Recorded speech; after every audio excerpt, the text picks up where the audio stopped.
ನಮಸ್ಕಾರ. 9 ಗಂಟೆ ಪ್ರೈಮ್ ನ್ಯೂಸ್ಗೆ ತಮಗೆಲ್ಲ ಸ್ವಾಗತ. ನಾನು ಶಶಿಧರ್ ಭಟ್. ಇದು 9 ಗಂಟೆಯ ಪ್ರೈಮ್ ನ್ಯೂಸ್. ವಿಭಿನ್ನವಾದ ಸುದ್ದಿಗಳು, ಹೊಸ ಸುದ್ದಿಗಳು, ವಿಭಿನ್ನ ಅಭಿಪ್ರಾಯಗಳು, ಜಗಳ, ಮಾತು ಎಲ್ಲ ಇರುತ್ತೆ ಪ್ರೈಮ್ ನ್ಯೂಸ್ನಲ್ಲಿ. ಇವತ್ತು ಸಹ ನನ್ನ ಜೊತೆ 3 ಅತಿಥಿಗಳಿದ್ದಾರೆ. ಮೊದಲು ಅವರು ಯಾರ್ಯಾರು ಜಾಯಿನ್ ಆಗಿದ್ದಾರೆ ಅಂತ ನಿಮಗೆ ಪರಿಚಯ ಮಾಡಿಕೊಡ್ತೀನಿ. ನಂತರ ಹೆಡ್ಲೈನ್ಸ್ ಇರುತ್ತೆ, ಸುದ್ದಿ ಇರುತ್ತೆ, ಚರ್ಚೆ ಇರುತ್ತೆ. ಮೊದಲನೇದಾಗಿ ಕಾಂಗ್ರೆಸ್ ಪಕ್ಷದ ನಿರಂಜನ್ ರಾವ್ ಇದ್ದಾರೆ, ಅವ್ರನ್ನ ಪ್ರೀತಿಯಿಂದ ಸ್ವಾಗತಿಸ್ತೀನಿ. ಹಾಗೆಯೇ ಭಾರತೀಯ ಜನತಾ ಪಕ್ಷದ ವಿ ಗಣೇಶ್ ಇದ್ದಾರೆ, ಅವ್ರನ್ನೂ ಸ್ವಾಗತಿಸ್ತೀನಿ. ಇನ್ನು JDS ಪಕ್ಷದ ಕೃಷ್ಣಕುಮಾರ್ ಇದ್ದಾರೆ, ಅವರನ್ನು ಸ್ವಾಗತಿಸ್ತೀನಿ. ಎಸ್, ಮೊದಲನೇದಾಗಿ ನೋಡೋಣ ಈ ಹೊತ್ತಿನ ಹೆಡ್ಲೈನ್ಸ್. ಬಿಜೆಪಿ ಭಿನ್ನಮತ ಉಲ್ಬಣ. ನಾಳೆ ಯಡಿಯೂರಪ್ಪನವರಿಂದ ಅಮಿತ್ ಶಾ ಭೇಟಿ ಇಲ್ಲ. ದಿನವಿಡೀ ನಡೀತು 2 ಬಣಗಳ ನಡುವೆ ವಾಕ್ಸಮರ. ಲೋಕಪಾಲರನ್ನ ನೇಮಿಸಿ, ಪ್ರತಿಪಕ್ಷದ ನಾಯಕರಿಲ್ದಿದ್ರೂ ಪರವಾಗಿಲ್ಲ, ಕೇಂದ್ರಕ್ಕೆ ಸರ್ವೋಚ್ಚ ನ್ಯಾಯಾಲಯದ ಖಡಕ್ ಸೂಚನೆ. ಮೋದಿ ಸರ್ಕಾರ ಮಾಡುತ್ತಾ ಲೋಕಪಾಲರ ಆಯ್ಕೆ. ಮೀರತ್ ಶಾಲೆಗೆ ಆದಿತ್ಯನಾಥರೇ ಆದರ್ಶ. ಅವರಂತ ತಲೆಬೋಳಿಸಲು ಮಕ್ಕಳಿಗೆ ಆದೇಶ ವಿರೋಧಿಸಿ ಬೀದಿಗೆ ಇಳಿದ ಪಾಲಕರು. 2022ಕ್ಕೆ ಭಾರತ ವಿಶ್ವದ 4ನೇ ಅತಿ ದೊಡ್ಡ ಆರ್ಥಿಕ ಶಕ್ತಿ. ಗುರಿ ಮುಟ್ಟಲು ಇದೇ ಹಲವಾರು ಸವಾಲುಗಳು, IMF ವಿಶ್ವಾಸ. ಅತಿ ಶ್ರೀಮಂತ ಸಂಸ್ಥೆಯಾದರೂ ಆಟಗಾರರಿಗೆ ಹಣ ಇಲ್ಲ. ಕಳೆದ 6 ತಿಂಗಳಿನಿಂದ ಸಂಬಳವನ್ನೇ ಪಡೆದ ಕ್ರಿಕೆಟ್ ಆಟಗಾರರು. BCCIನ ಅಂದದುಂದಿಗೆ ಇದೇ ಕೈಗತ್ತೆ.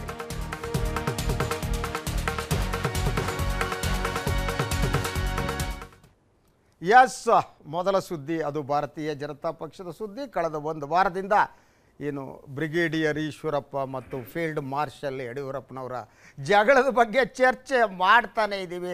ಇಲ್ಲಿ ಬೆಂಗಳೂರಿನಲ್ಲೆಲ್ಲ ಚರ್ಚೆ ಮುಗಿದು ಈಗ ಚೆಂಡು ದೆಹಲಿಗೆ ಹೋಗಿದೆ. ಅಲ್ಲಿ ಏನಾಗುತ್ತೆ ಆ ಸುದ್ದಿ ಇದೆ. BJP ರಾಜ್ಯ ಘಟಕದ ಅಧ್ಯಕ್ಷ BS ಯಡಿಯೂರಪ್ಪ ಮತ್ತು KS ಈಶ್ವರಪ್ಪ ನಡುವಿನ ಒಳ ಜಗಳ ಈಗ ಪಕ್ಷದ ವರಿಷ್ಠರಿಗೆ ತಲೆನೋವಾಗಿದೆ. ಈ ಸಮಸ್ಯೆಯನ್ನು ಬಗೆಹರಿಸುವ ದಾರಿ ಯಾವುದು ಅನ್ನೋದು ಅವರಿಗೆ ಅರ್ಥ ಆಗ್ತಾ ಇಲ್ಲ. ಒಂದು ರೀತಿಯಲ್ಲಿ ಭಿನ್ನಮತೀಯ ಚಟುವಟಿಕೆ ಎಂಬ ಭಸ್ಮಾಸುರನನ್ನು ಸೃಷ್ಟಿ ಮಾಡಿದ ಪಕ್ಷದ ವರಿಷ್ಠರು ಮತ್ತು ಸಂಘ ಪರಿವಾರ ಈಗ ಕೈ ಹಿಸುಕಿಕೊಳ್ಳುವಂತಾಗಿದೆ. ಪಕ್ಷದ ವರಿಷ್ಠರಿಗೆ ತಲೆನೋವು ತರಿಸಿದ ರಾಜ್ಯ BJP ಭಿನ್ನಮತ. BSY ದೂರಿನ ಬಗ್ಗೆ ವರಿಷ್ಠರು ಕೈಗೊಳ್ಳೋ ಕ್ರಮವೇನು? BJP ಒಳಗಿನ ಭಿನ್ನಮತೀಯ ಚಟುವಟಿಕೆಯಿಂದ ಈಗ ಭಸ್ಮಾಸುರ ಸೃಷ್ಟಿಯಾಗಿದ್ದಾನೆ. ಭಸ್ಮಾಸುರನಿಗೆ ಉರಿಗೈ ನೀಡಿದ ಶಿವ ಪರಿಪಾಟಲು ಪಟ್ಟಂತೆ ಈಗ BJP ವರಿಷ್ಠರು ಪರಿಪಾಟಲು ಅನುಭವಿಸುವಂತಾಗಿದೆ. ತಾವೇ ಹುಟ್ಟು ಹಾಕಿದ ಭಿನ್ನಮತ ಈ ಹಂತವನ್ನ ತಲುಪುತ್ತದೆ ಎಂದು ಭಿನ್ನಮತೀಯ ಚಟುವಟಿಕೆಗೆ ಕುಮ್ಮಕ್ಕು ನೀಡಿದವರೇ ನಿರೀಕ್ಷಿಸಿರಲಿಲ್ಲ. ಇದೆಲ್ಲ ಪ್ರಾರಂಭವಾಗಿದ್ದು ಯಡಿಯೂರಪ್ಪ BJPಗೆ ಬಂದು ಪಕ್ಷದ ಅಧ್ಯಕ್ಷರಾದಾಗ. ಇದು ಸಂಘ ಪರಿವಾರದ ಕೆಲವು ನಾಯಕರಿಗೆ ಸ್ವಾಗತಾರ್ಹ ಬೆಳವಣಿಗೆ ಆಗಿರಲಿಲ್ಲ. ಹುಬ್ಬಳ್ಳಿ ಮೂಲದ ಸಂಘ ಪರಿವಾರದ ನಾಯಕರು ಯಡಿಯೂರಪ್ಪ ಅವರ ವಿರೋಧಿಗಳಾಗಿದ್ದರು. ಮೈಚಾ ಜಯದೇವ ಹೋದ ಮೇಲೆ ಯಡಿಯೂರಪ್ಪ ಅವರನ್ನ ಬೆಂಬಲಿಸುವ ಸಂಘದ ಬೆಂಗಳೂರು ಮೂಲದ ಮುಖಂಡರು ಇರಲಿಲ್ಲ. ದಕ್ಷಿಣ ಭಾರತದ ರಾಜ್ಯಗಳ ಉಸ್ತುವಾರಿ ನೋಡಿಕೊಳ್ತಿದ್ದ ಜಂಟಿ ಕಾರ್ಯದರ್ಶಿ ಸಂತೋಷ್ ಮತ್ತು ಯಡಿಯೂರಪ್ಪ ಸಂಬಂಧ ಹಳಸಿ ಹೋಗಿ ಯಾವುದೋ ಕಾಲವಾಗಿತ್ತು. RSSನ ಪ್ರಭಾವಿ ಮುಖಂಡ ದತ್ತಾತ್ರೇಯ ಹೊಸಬಾಳೆ ಯಡಿಯೂರಪ್ಪರವರನ್ನ ಬೆಂಬಲಿಸಲು ಸಿದ್ಧರಿಲ್ಲ.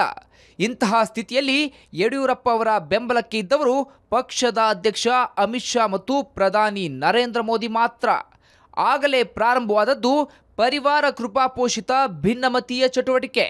ಅದಕ್ಕೆ ಬಳಕೆಯಾದವರು ಈಶ್ವರಪ್ಪ, ಭಾನುಪ್ರಕಾಶ್ ಮತ್ತು ಇತರರು. ಯಾವಾಗ ಸಂಘದ ಬೆಂಬಲ ಇಷ್ಟು ದೊಡ್ಡ ಪ್ರಮಾಣದಲ್ಲಿ ಸಿಕ್ಕಿತೋ ಅವರು ಸಡ್ಡು ಹೊಡೆದು ಅಖಾಡಕ್ಕೆ ಇಳಿದೇ ಬಿಟ್ರು. ಯಡಿಯೂರಪ್ಪರವರನ್ನ ನಿಯಂತ್ರಣದಲ್ಲಿ ಇಡುವುದಕ್ಕಾಗಿ ಪ್ರಾರಂಭಿಸಿದ ಚಟುವಟಿಕೆ ಪಕ್ಷವನ್ನ ನುಂಗಿ ಹಾಕುವ ಹಂತಕ್ಕೆ ಬೆಳೆದು ಬಿಟ್ಟಿತು. ಈಗ ಪಕ್ಷದ ವರಿಷ್ಠರಿಗೆ ಸಮಸ್ಯೆ ಬಗೆಹರಿಸುವುದು ಅಷ್ಟು ಸುಲಭವಲ್ಲ. ನಾಳೆ ವರಿಷ್ಠರನ್ನ ಭೇಟಿ ಮಾಡಲಿರುವ ಯಡಿಯೂರಪ್ಪ BJP ಬೆಳವಣಿಗೆಯನ್ನ ಗಮನಕ್ಕೆ ತರಲಿದ್ದಾರೆ. ಹಾಗೆ ಈಶ್ವರಪ್ಪ ಅವರ ಬಗ್ಗೆ ದೂರು ನೀಡುವ ಸಾಧ್ಯತೆಯೂ ಇದೆ. ಈ ದೂರಿಗೆ ಅಮಿತ್ ಶಾ ಹೇಗೆ ಪ್ರತಿಕ್ರಿಯಿಸುತ್ತಾರೆ? ಸಮಸ್ಯೆಯನ್ನ ಬಗೆಹರಿಸಲು ಅವರು ನೀಡುವ ಪರಿಹಾರೋಪಾಯ ಯಾವುದು ಎಂಬುದು $1000 ಪ್ರಶ್ನೆ. ಆದರೆ ಯಡಿಯೂರಪ್ಪ ಅವರ ಬೆಂಬಲಿಗರು ಮಾತ್ರ ಈಶ್ವರಪ್ಪ ಅವರನ್ನ ವಿಧಾನ ಪರಿಷತ್ ಪ್ರತಿಪಕ್ಷದ ನಾಯಕನ ಸ್ಥಾನದಿಂದ ಇಳಿಸಲಾಗುವುದು ಎಂದು ಹೇಳ್ತಿದ್ದಾರೆ.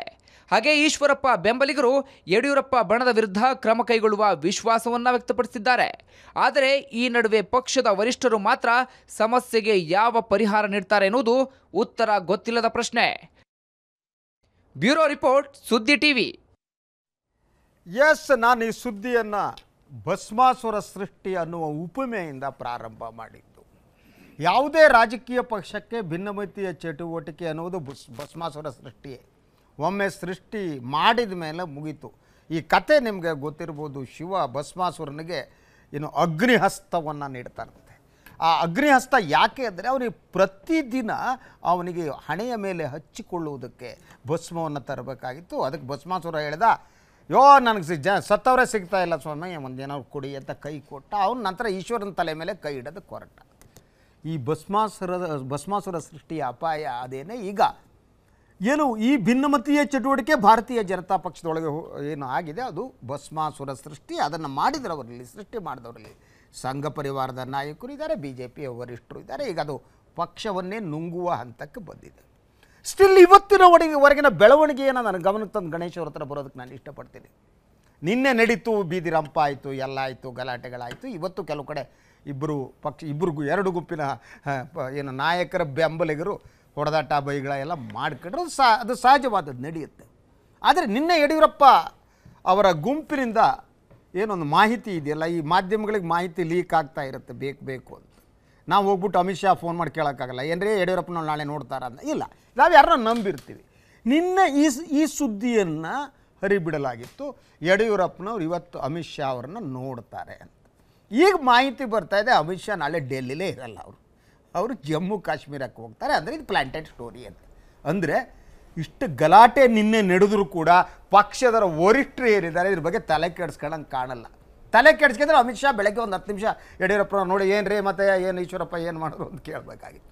ಅದು ಯಾವುದೂ ಕಾಣ್ತಾ ಇಲ್ಲ. ನಾಳೆ ಮುರಳೀಧರ್ ರಾವ್ನೋ ಯಾರನ್ನೋ ಯಡಿಯೂರಪ್ಪ ಮೀಟ್ ಮಾಡ್ತಾರಂತೆ, ರಾಮ್ಲಾಲ್ ಮೀಟ್ ಮಾಡ್ತಾರಂತೆ. ಅದೆಲ್ಲ ಕೆಳ ಹಂತದ ನಾಯಕರು, ಅವರು ಬಗೆಹರಿಸುವ ಶಕ್ತಿನೂ ಇಲ್ಲ. ಯಾಕೆಂದರೆ ಯಡಿಯೂರಪ್ಪ ಮತ್ತು ಅವ್ರ ಬೆಂಬಲಿಗರಿಗೆ ಟಾರ್ಗೆಟ್ ಮಾಡ್ತಾ ಇರೋ ಸಂತೋಷ್ ಅವರನ್ನು. Is a powerful man in BJP. Ramlal ಸಂತೋಷನೇನು ಮಾಡೋಕ್ಕಾಗಲ್ಲ, ಮುರಳೀಧರ್ ರಾವ್ ಮಾಡೋಕ್ಕಾಗಲ್ಲ ಅಲ್ವಾ?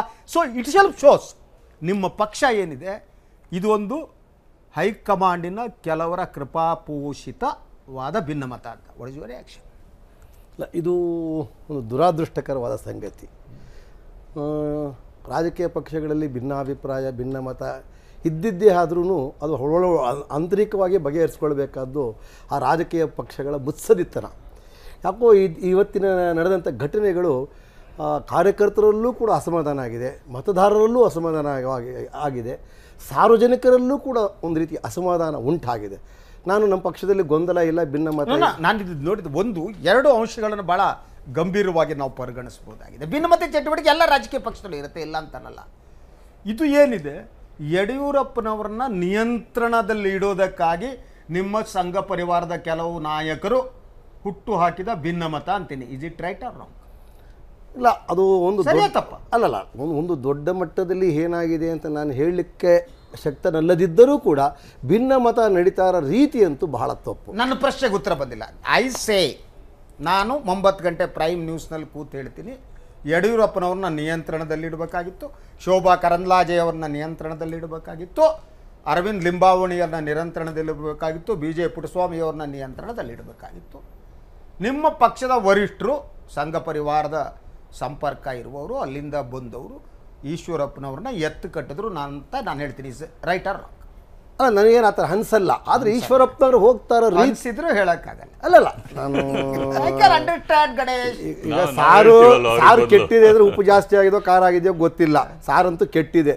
ನಮ್ಮ ಪಕ್ಷದಲ್ಲಿ ಭಿನ್ನಮತ ಇದೆ, ಗೊಂದಲ ಇದೆ, ಸಹಜ. ಅದು ಹಿನ್ನೆಲೆ ಯಾರಿದ್ದಾರೆ ಅಂತ ಇದು ಬಗೆಹರಿಸ್ಕೊಂಡು ಹೋಗತಕ್ಕಂಥ ಮುತ್ಸದ್ದಿತನವನ್ನು ರಾಜಕೀಯ ಪಕ್ಷಗಳ ಹಿರಿಯ ನಾಯಕರು ಸ್ವಲ್ಪ ಪ್ರದರ್ಶಿಸಬೇಕು, ಗಂಭೀರವಾಗಿ ಯೋಚನೆ ಮಾಡುವ, ಗಂಭೀರವಾದ ಚಿಂತನೆ ಮಾಡಬೇಕಾಗಿತ್ತು. ಇದನ್ನ ಈಗ ಏನಕ್ಕೆ ಇದು ಡೆಲ್ಲಿ ಹೋಗ್ತೀನಿ ಅಂತ ಈಶ್ವರಪ್ಪ ಬೆಳವಣಿಗೆ ಹೇಳಿದ್ದು? ಯಾಕಂದ್ರೆ ಗಣೇಶ್, ಈಗ ಶುರುವಾದಾಗ ಈ ಭಿನ್ನಮತೀಯ ಚಟುವಟಿಕೆ ಶುರುವಾದ ದಿನಾನೇ ನಾಳೆ ಈಶ್ವರಪ್ಪನವರೇ ನೋಟಿಸು, ಈಶ್ವರಪ್ಪನ ಹೊರಗಾಗ್ತಾರೆ ಅಂತ ಸುದ್ದಿಯನ್ನು ಸ್ಪ್ರೆಡ್ ಮಾಡಲಾಯಿತು ಅಲ್ವಾ? ಎಲ್ಲ ಚಾನಲಲ್ಲೂ ಬಂದು, ಹೌದು, ಎಕ್ಸೆಪ್ಟ್ ಸುದ್ದಿ TV. ನಾನು ಕೂತು ಹೇಳಿದ್ದೆ ಈಸಿ ಆಗಲ್ಲ, ಇದು ರಾಜಕೀಯ ಗೊತ್ತಿಲ್ದಿದ್ದವ್ರು ಮಾತಾಡೋದು ಅಂತ ಹೇಳಿ. ಸೊ ಆಗಿಲ್ಲ. ಇವತ್ತು ಈಗ ನಾಳೆ ಅವರನ್ನ ಪ್ರತಿಪಕ್ಷದ ನಾಯಕರಿಂದ ಎತ್ತಾಕ್ಬಿಡ್ತಾರೆ ಅಂತ ಇವತ್ತು ಎಲ್ಲ ಚಾನಲ್ಗಳಲ್ಲಿ ನಿಮ್ಮ ಯಡಿಯೂರಪ್ಪ ಬೆಂಬಲಿಗರು ಸುದ್ದಿ ಹರಡ್ತಾ ಇದ್ದಾರೆ. ಹಾಕಕ್ಕಾಗಲ್ಲ ಬಿಟ್ರೆ ಈಗ ಈ ಗೊಂದಲ ಮತ್ತೆ ಭಿನ್ನಮತ ಮತ್ತೆ ವಾಕ್ ಸಾಮರ್ಥ್ಯ, ಇದು ಸಮರ ಅಥವಾ ಇದು ಸಮರ ಬಹುಶಃ ಒಂದು ಎಕ್ಸ್ಟ್ರೀಮ್ ಬಂದ್ಬಿಟ್ಟಿದೆ. ಬಹುಶಃ ಇದಕ್ಕಿನ್ನ ಹೋಗ್ಲಿಕ್ಕೆ ಸಾಧ್ಯ ಇಲ್ಲ. ಈಗ ಯಾವ್ದಾದ್ರು ಒಂದು ತೀರ್ಮಾನ ಆಗ್ಲೇಬೇಕು, ಇವ್ರು ಹೇಳ್ತಾರೆ ಯಾವ್ದಾದ್ರು ಒಂದು ತೀರ್ಮಾನ ನಿಮ್ಗೆ ಅನಿಸುವಾಗ ಯಾವ ತೀರ್ಮಾನ ಆಗುತ್ತೆ. ಒಂದು ಸರ್ ನೀವು as a political I want to know. ಒಂದು, ಯಡಿಯೂರಪ್ಪನವ್ರ ಮೇಲೆ ಕ್ರಮ ಕೈಗೊಳ್ಬೇಕು, ಅದು ಸಾಧ್ಯ ಇಲ್ಲ. ಪಕ್ಷದ ಅಧ್ಯಕ್ಷರು ಯಾರೋ ಸಣ್ಣ ಪುಟ್ಟ ಸುತ್ತಮುತ್ತಲಿರೋರ ಮೇಲೆ ಮಾಡಿದ್ರೆ ಮಾಡಬಹುದು. ಈಶ್ವರಪ್ಪನ ಮೇಲೆ ಕ್ರಮ ಅಷ್ಟು ಸುಲಭ ಅಲ್ಲ. ನಾಟ್ ಸೋ ಈಸಿ, ಬಿಕಾಸ್ ಅವರ ಪಕ್ಷ ನಿಷ್ಠೆಯನ್ನ ಯಾರು ಇದು ಮಾಡೋಕ್ಕಾಗಲ್ಲ. ಅವರಿಗೆ RSS ಸಂಘ ಪರಿವಾರದ ಬೆಂಬಲ ಇದೆ. ಯಾರೋ ಎತ್ತು ಕಟ್ಟಿದ್ದಕ್ಕಾಗಿ ಹಿಂದ್ ಸೂತ್ರ ಹಿಂದಿದೆ, ಇವರು ಆಡ್ತಿದ್ದಾರೆ. ಪಕ್ಷ ಬಿಟ್ಟು ಹೋಗಿಲ್ಲ ಅವರು, ಅದು ಸಾಧ್ಯ ಇಲ್ಲ. ಈ ಎರಡು ಸಿಚುವೇಶನ್ ನಿಮ್ಗೆ ಅನ್ನಿಸುವ ಹಾಗೆ ಅಮಿತ್ ಶಾ ಈ ಸಮಸ್ಯೆ ಬಗೆಹರಿಸೋದಕ್ಕೆ ಏನು ಮಾಡಬಹುದು? ಇದನ್ನ ಇನ್ನೂ ಉಲ್ಬಣ ಆಗೋದಕ್ಕೆ ಬಿಜೆಪಿ ವರಿಷ್ಠರು ಬಿಡ್ತಾರೆ ಅನ್ಸುತ್ತೆ ತಮಗೆ? ಸರ್, ಇವರು ಒಂದು ಮಾತು ಹೇಳಿದ್ರು, ಸಾರಲ್ಲಿ ಹುಳಿಗೆ ಜಾಸ್ತಿ ಆಗಿರ್ಬೋದು, ಉಪ್ಪು ಜಾಸ್ತಿ ಆಗಿರ್ಬೋದು, ಖಾರ ಜಾಸ್ತಿ ಆಗಿರ್ಬೋದು, ಅದನ್ನು ಅಂತ. ಆ ಉಪ್ಪು ಹುಳಿ ಖಾರ ಹಾಕ್ತಾರಲ್ಲ, ಯಾರೋ ಹಾಕೋರು ಇದ್ದೇ ಇರ್ತಾರಲ್ಲ, ಹಾಕೋರ್ ತಾನೇ ಅವಾಗ ಉಪ್ಪು ಹುಳಿ ಖಾರ ಹೆಚ್ಚು ಕಡಿಮೆ ಆಗೋದು. ಹಾಕೋದು ಡೆಲ್ಲಿಯಿಂದ, ಹೆಚ್ಚು ಕಡಿಮೆ ಆಗೋದು ಏನ್ ಗೊತ್ತಾ, ಈ ಉಪ್ಪು ಹುಳಿ ಖಾರ ಹಾಕೋರೆ ಊಟ ಮಾಡೋರಾದ್ರೂ ಓಕೆ, ಸಾಂಬಾರ್ ಕೆಟ್ಟೋಗಿದೆ ಅಂತ ಗೊತ್ತಾ, ಊಟ ಮಾಡೋರು ಬೇರೆ, ಊಟ ಮಾಡೋರು ಬೇರೆ, ಕೆಡ್ಸೋರು ಇವರು. ಈಗ ನೀವು ಹೇಳ್ದಂಗೆನೆ ಇದನ್ನ ಅಮಿತ್ ಶಾ ಅವ್ರಿಗೂ ಕ್ಯಾಚ್ 22 ಸಿಚುಯೇಷನ್. ಈ ಕ್ಯಾಚ್ 22 ಸಿಚುಯೇಷನ್ ಅನ್ನೋದು ತುಂಬಾ ಡೇಂಜರಸ್. ಈ ಹಾವು ಸಾಯಬಾರ್ದು, ಕೋಲು ಮುರಿಬಾರ್ದು, ಆ ಥರ ಸೊಲ್ಯೂಷನ್ ತರಕ್ಕೆ ಈಗ ಮಿತಿ ಮೀರೋಗಿದೆ. ಯಾಕೆಂದ್ರೆ ಈಗ ಹಾವು ಮುಂಗ್ಸಿ ಜಗಳ ಆದಂಗೆ ಆಗ್ಬಿಟ್ಟಿದೆ. ಅಂದ್ರೆ ಈಗ ನಾವೆಲ್ಲ ಏನ್ ಚರ್ಚೆ ಮಾಡ್ತೀವಿ ಮಾಧ್ಯಮದಲ್ಲಿ, ನಾಳೆ ಬೆಳಗ್ಗೆ ಏನೋ ಆಗುತ್ತೆ, ನಾಡ್ದೇನೋ ಆಗುತ್ತೆ, ಚಾನ್ಸ್ ಇಲ್ಲ ಸರ್. ಇದು ಹೆಂಗ್ ಸಾಧ್ಯ? ಇಬ್ರು ಸೀನಿಯರ್ಸು, ಅವ್ರ ಪಕ್ಷದ ಆಂತರಿಕ ವ್ಯವಹಾರ, but general concept as a political observer, not as a Congress man, as a political observer, both are of equal stature almost. ಏನವ್ರು ಚೀಫ್ ಮಿನಿಸ್ಟರ್ ಆಗಿರ್ಬೋದು, ಅದು ಬಿಟ್ಟರೆ ಇವ್ರು ಆಗಿಲ್ಲದೆ ಇರ್ಬೋದು, but stature wise both are equal strong leaders. ಅಲ್ಲ, ಅದ್ರ ಜೊತೆಗೆ ನಾನು ನಿನ್ನೆಯಿಂದ ಹೇಳ್ತೇನೆ, ಕೃಷ್ಣಕುಮಾರ್ ನಿಮ್ಮ ಹತ್ರ ಬರ್ತೀನಿ. ನಾನೀಗ ನಿನ್ನೆಯಿಂದ ಹೇಳ್ತಾ ಇದ್ದೆ, ಬಿಜೆಪಿ ಒಂದು ಮನಸ್ಥಿತಿ ಅನ್ನೋದು ಇದೆಯಲ್ಲ, ಹೌದು, ಇತಿಹಾಸ ಗಮನಿಸಿ, ಯಾರು ಪಕ್ಷ ಬಿಟ್ಟು ಹೋಗಿ ರಿಟರ್ನ್ ಬಂದಿದ್ದಾರೋ ಅವ್ರಿಗೆ ಮೊದಲನೇ ಗೌರವ ಆ ಪಕ್ಷ ಕೊಟ್ಟು. ಹೌದು ಸರ್, ಅದು ಕಲ್ಯಾಣ್ ಸಿಂಗ್ ಇರ್ಬೋದು, ಉಮಾ ಭಾರತಿ, ಎಂತೆಂತವ್ರಿಗೇನೋ ಅವ್ರು ಕೇರ್ ಮಾಡಿಲ್ಲ. ಸಿಂಗ್ ವಘೇಲಾ ಇರ್ಬೋದು, ಸಿಂಗ್ ವಘೇಲಾ ಇರ್ಬೋದು ಸರ್. ಆದ್ರೆ ಪಕ್ಷದಲ್ಲಿ ಇರೋರಿಗೆ ತುಂಬಾ ಮರ್ಯಾದೆ ಕೊಟ್ಟಿದ್ದಾರೆ. ಆ ಪಕ್ಷ ನಿಷ್ಠೆ ಇದೆಯಲ್ಲ, ನಿಷ್ಠೆಗೆ ಬೆಲೆ ಕೊಡ್ತಾರೆ. ಎಲ್ಲಾನು ಕಾಂಗ್ರೆಸ್ ಅಲ್ಲೂ ಅಷ್ಟೇ, ಯಾವುದೇ ಇರಲಿ, JDS ಕಾಂಗ್ರೆಸ್ ಯಾವ್ದನ್ನ ಇರಲಿ, ಪಕ್ಷ ನಿಷ್ಠೆಗೆ ಸ್ವಲ್ಪ ಬೆಲೆ ಇದ್ದೇ ಇರುತ್ತೆ. ಕೃಷ್ಣಕುಮಾರ್, ನಿಮ್ಗೆ ಏನು ಅನ್ಸುತ್ತೆ ಈಗ? ಸರ್, ಬಟ್ ನನಗೆ ಇದರಲ್ಲಿ ಒಂದು ಪಾಯಿಂಟ್ ನನಗೆ ತರಬೇಕು ಅಂತಿದ್ದೀನಿ. ಸಾರಿ, ಒಂದು ಪಾಯಿಂಟ್ ತರಬೇಕು ಅಂತಿದ್ದೀನಿ. ನಾಟ್ ಓನ್ ಇಲ್ಲಿ ಸ್ಟೇಟಲ್ಲೂ ಡಿವಿಷನ್ ಆಗೋಗಿದೆ. ಇವ್ರಿಗೆ ಒಂದು ಗ್ರೂಪ್ ಪುಷ್ ಮಾಡ್ತಾ ಇದ್ದಾರೆ, ಅವ್ರಿಗೊಂದು ಗ್ರೂಪ್ ಪುಷ್ ಮಾಡ್ತಾ ಇದ್ದಾರೆ. ಈ ಸಿಚುವೇಶನ್ ನಲ್ಲಿ ಪಾರ್ಟಿ ಡ್ಯಾಮೇಜ್ ಆಗ್ತಾ ಇದೆ. ಕರೆಕ್ಟ್. ಕೃಷ್ಣಕುಮಾರ್, ಈಗ ಸೊಲ್ಯೂಷನ್ ಏನಿದೆ ನಾವು ನೋಡೋದಿದ್ರೆ, ನನಗೆ ಆಸ್ ಎ ಪೊಲಿಟಿಕ್ಸ್ ಅಧ್ಯಯನ ಮಾಡಿ ಒಂದು 2.5-3 ದಶಕದಿಂದ ನನಗನ್ಸುವ ಹಾಗೆ ಬಿಜೆಪಿ ಹೈಕಮಾಂಡ್ ಏನಿದೆ ಈಗ ಯಾರ ಪರವಾಗಿಯೂ ತೀರ್ಮಾನ ತಗೊಂಡ್ರೆ ಪ್ಯಾಚಪ್ ಮಾಡೋದಕ್ಕೆ ಮುಂದುವರಿಬಹುದು ಅಂತ ನನಗೆ ಅನ್ಸುತ್ತೆ. ಹೌದು, ಅದೇ ನಾನು. ಸೊ ಅಂದ್ರೆ ಈಗ ಈಶ್ವರಪ್ಪನ ಮೇಲೂ ಕ್ರಮ ಇಲ್ಲ, ಯಡಿಯೂರಪ್ಪನ ಮೇಲೆ ಇಬ್ಬರು ಕಾರದು ಕೂಡಿಸಿ ಈ ಯಡಿಯೂರಪ್ಪ ಹತ್ರ ಇನ್ನೊಂದು 4 ಜಿಲ್ಲೆಯ ಅಧ್ಯಕ್ಷರು ಬದಲು ಮಾಡ್ರಿ ಅನ್ನೋದು ಅಲ್ಲ, ಹಾಕಿ ಅನ್ನೋದು. ನಂತರ ಸ್ವಲ್ಪ ಶೋಭಕ್ನಿಗೆಲ್ಲ ಹೇಳ್ರಪ್ಪ, ಸ್ವಲ್ಪ ಜಾಸ್ತಿ ಮುಂದೆ ಕಾಣದಿದ್ದಂಗೆ ಸಂತೋಷವಾಗಿ ಒಳಗಡೆ ಹಿಂದ್ಗಡೆ ಇರಲಿ ಅಂತೇಳಿ ಈ ರೀತಿ ಒಂದು ಪ್ಯಾಚಪ್ ಆಗ್ಬೋದು ಅಂತ ಅನ್ಸುತ್ತೆ. ಇಲ್ಲ, ಯಾಕಂದ್ರೆ ಉಪಚುನಾವಣೆ ಆದ್ಮೇಲೆ ಬಿಜೆಪಿ ಹೈಕಮಾಂಡ್ ಅವ್ರಿಗೆ ಭಾವನೆ ಬಂದಿದೆ, Yediyurappa is a destroying force ಅಂತ. ಹಾಗಾಗಿ ನೀವು ಪ್ರಶ್ನೆ ಹೌದು, ನೀವು ಪ್ರಶ್ನೆ ಕೇಳಿದ್ರಲ್ವಾ, ಈಶ್ವರಪ್ಪಗೆ ಯಾರು ಇದ ಮಾಡ್ತಾ ಇರೋದು, ಹೈಕಮಾಂಡ್ ಗೆ ಇವಾಗ ಈಶ್ವರನಪ್ಪನ್ ಇದು ಬಂದಿದೆ, ಬೆಂಬಲ. ಅದಕ್ಕೆ ಇದು ಮಾಡ್ತಾ ಇದ್ದಾರೆ. ಬಿಜೆಪಿ ನಡವಳಿಕೆ ನೋಡಿದ್ರೆ ಈ ಮೋದಿ ಪ್ರಧಾನಿ ಆದಿಂದ ಈ 5-6 ಚುನಾವಣೆಯಲ್ಲಿ 2 ತರ ತಂತ್ರ ತರಿಸಿದ್ದಾರೆ. ಒಂದು, ಬೇರೆ ಪಕ್ಷದಿಂದ ನಾಯಕರುಗಳನ್ನು ಕೋರಿಸ್ಕೊಂಡು ಅಸ್ಸಾಂ, ಉತ್ತರ ಪ್ರದೇಶದಲ್ಲೆಲ್ಲ ಚುನಾವಣೆ ಗೆದ್ದವ್ರೆ. MCDಯಲ್ಲಿ 272 ಕಾರ್ಪೊರೇಟರ್ಗಳಲ್ಲಿ 257 ಜನ ಹೊಸ ಮುಖ ಹಾಕಿ ಗೆದ್ದು ಚೇಂಜ್ ಮಾಡಿದ್ದಾರೆ. ನನಗೇನು ಅನ್ಸುತ್ತೆ, 2018 MCD ತರ ಮಾಡಿ 2023ಕ್ಕೆ ರೆಡಿ ಆದ್ರೆ ಅವ್ರಿಗೆ ಪಕ್ಷಕ್ಕೂ ಒಳ್ಳೇದು, ರಾಜ್ಯಕ್ಕೂ ಒಳ್ಳೇದು. ಇವರು ಮಾತಾಡಿದ್ರು ಸರ್, ಪಕ್ಷದ ಆದ್ರೆ- ಹೈಕಮಾಂಡ್ ಇಲ್ಲ ಪಕ್ಷದ ವರಿಷ್ಠರು ಏನು ಅನ್ಸಿದೆ ಅಂದ್ರೆ ಯಡಿಯೂರಪ್ಪನವರಿಗೆ ಪಕ್ಷ ಕಟ್ಟೋದಕ್ಕೆ ಸಾಧ್ಯ ಇಲ್ಲ, ಅವರು ನಾಶವನ್ನು ಮಾಡುವ ನಾಯಕ ಅಂತ ಅನಿಸಿದೆ ಅಂತ ಕೃಷ್ಣಕುಮಾರ್ ಹೇಳ್ತಾರೆ. ನಿಮ್ಮ ರಿಯಾಕ್ಷನ್? ಸರ್, ಅದು ಕಪೋಲ ಕಲ್ಪಿತ ಮಾತು. ಅದು ಮಾತಿಗೆ ಅರ್ಥನೂ ಇಲ್ಲ. ಎಲ್ಲ ಪಕ್ಷದ ನಾಯಕರಿಗೂ ಪಕ್ಷ ಕಟ್ಟತಕ್ಕಂಥ ಒಂದು ಶಕ್ತಿ ಸಾಮರ್ಥ್ಯ ಇದೆ. ಹಂಗಾದ್ರೆ KJP ಕಟ್ಟಬೇಕಾಗಿತ್ತಲ್ವನ್ರಿ? ನೋಡ್ರಿ ಎಲ್ಲೋದ್ರು KJP ಕಟ್ಟಕ್ ಹೋದ್ರಲ್ವಾ? ಯಾವ್ದೋ ಎಡು ಬಿದ್ದ ಮಾತ್ರಕ್ಕೆ ನಡಿಯಕ್ ಬರಲ್ಲ ಅಂತ ಹೇಳಿ ಇಲ್ಲ, ನೀವು ಅದರಲ್ಲಿ ಇಲ್ಲ ಅಂತ ಹೇಳಿದ್ರಿ. ಒಂದು ಎಡು ಬಿದ್ದ ಈ ರಾಜ್ಯದಲ್ಲಿ ಎಷ್ಟೋ ಜನ ಪಕ್ಷ ಕೊಟ್ಟದ್ರು, ಸುಬ್ಬಯ್ಯ ಕಟ್ಟಿದ್ರು, ಬಂಗಾರಪ್ಪ ಕಟ್ಟಿದ್ರು, ಜರ್ಸು ಕಟ್ಟಿದ್ರು, ಎಲ್ಲರೂ ಕಟ್ಟರು, ಎಲ್ಲರೂ ಹೋಗಿದ್ರು ಅಂತ ನೀವು ಹಾಗೆ ಹೇಳ್ಬೇಡಿ.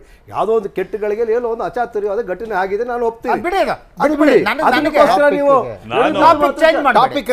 ನೀವು ಅದನ್ನ ಹೇಳ್ಬೇಡಿ, ಅದು ಬಿಡಿ.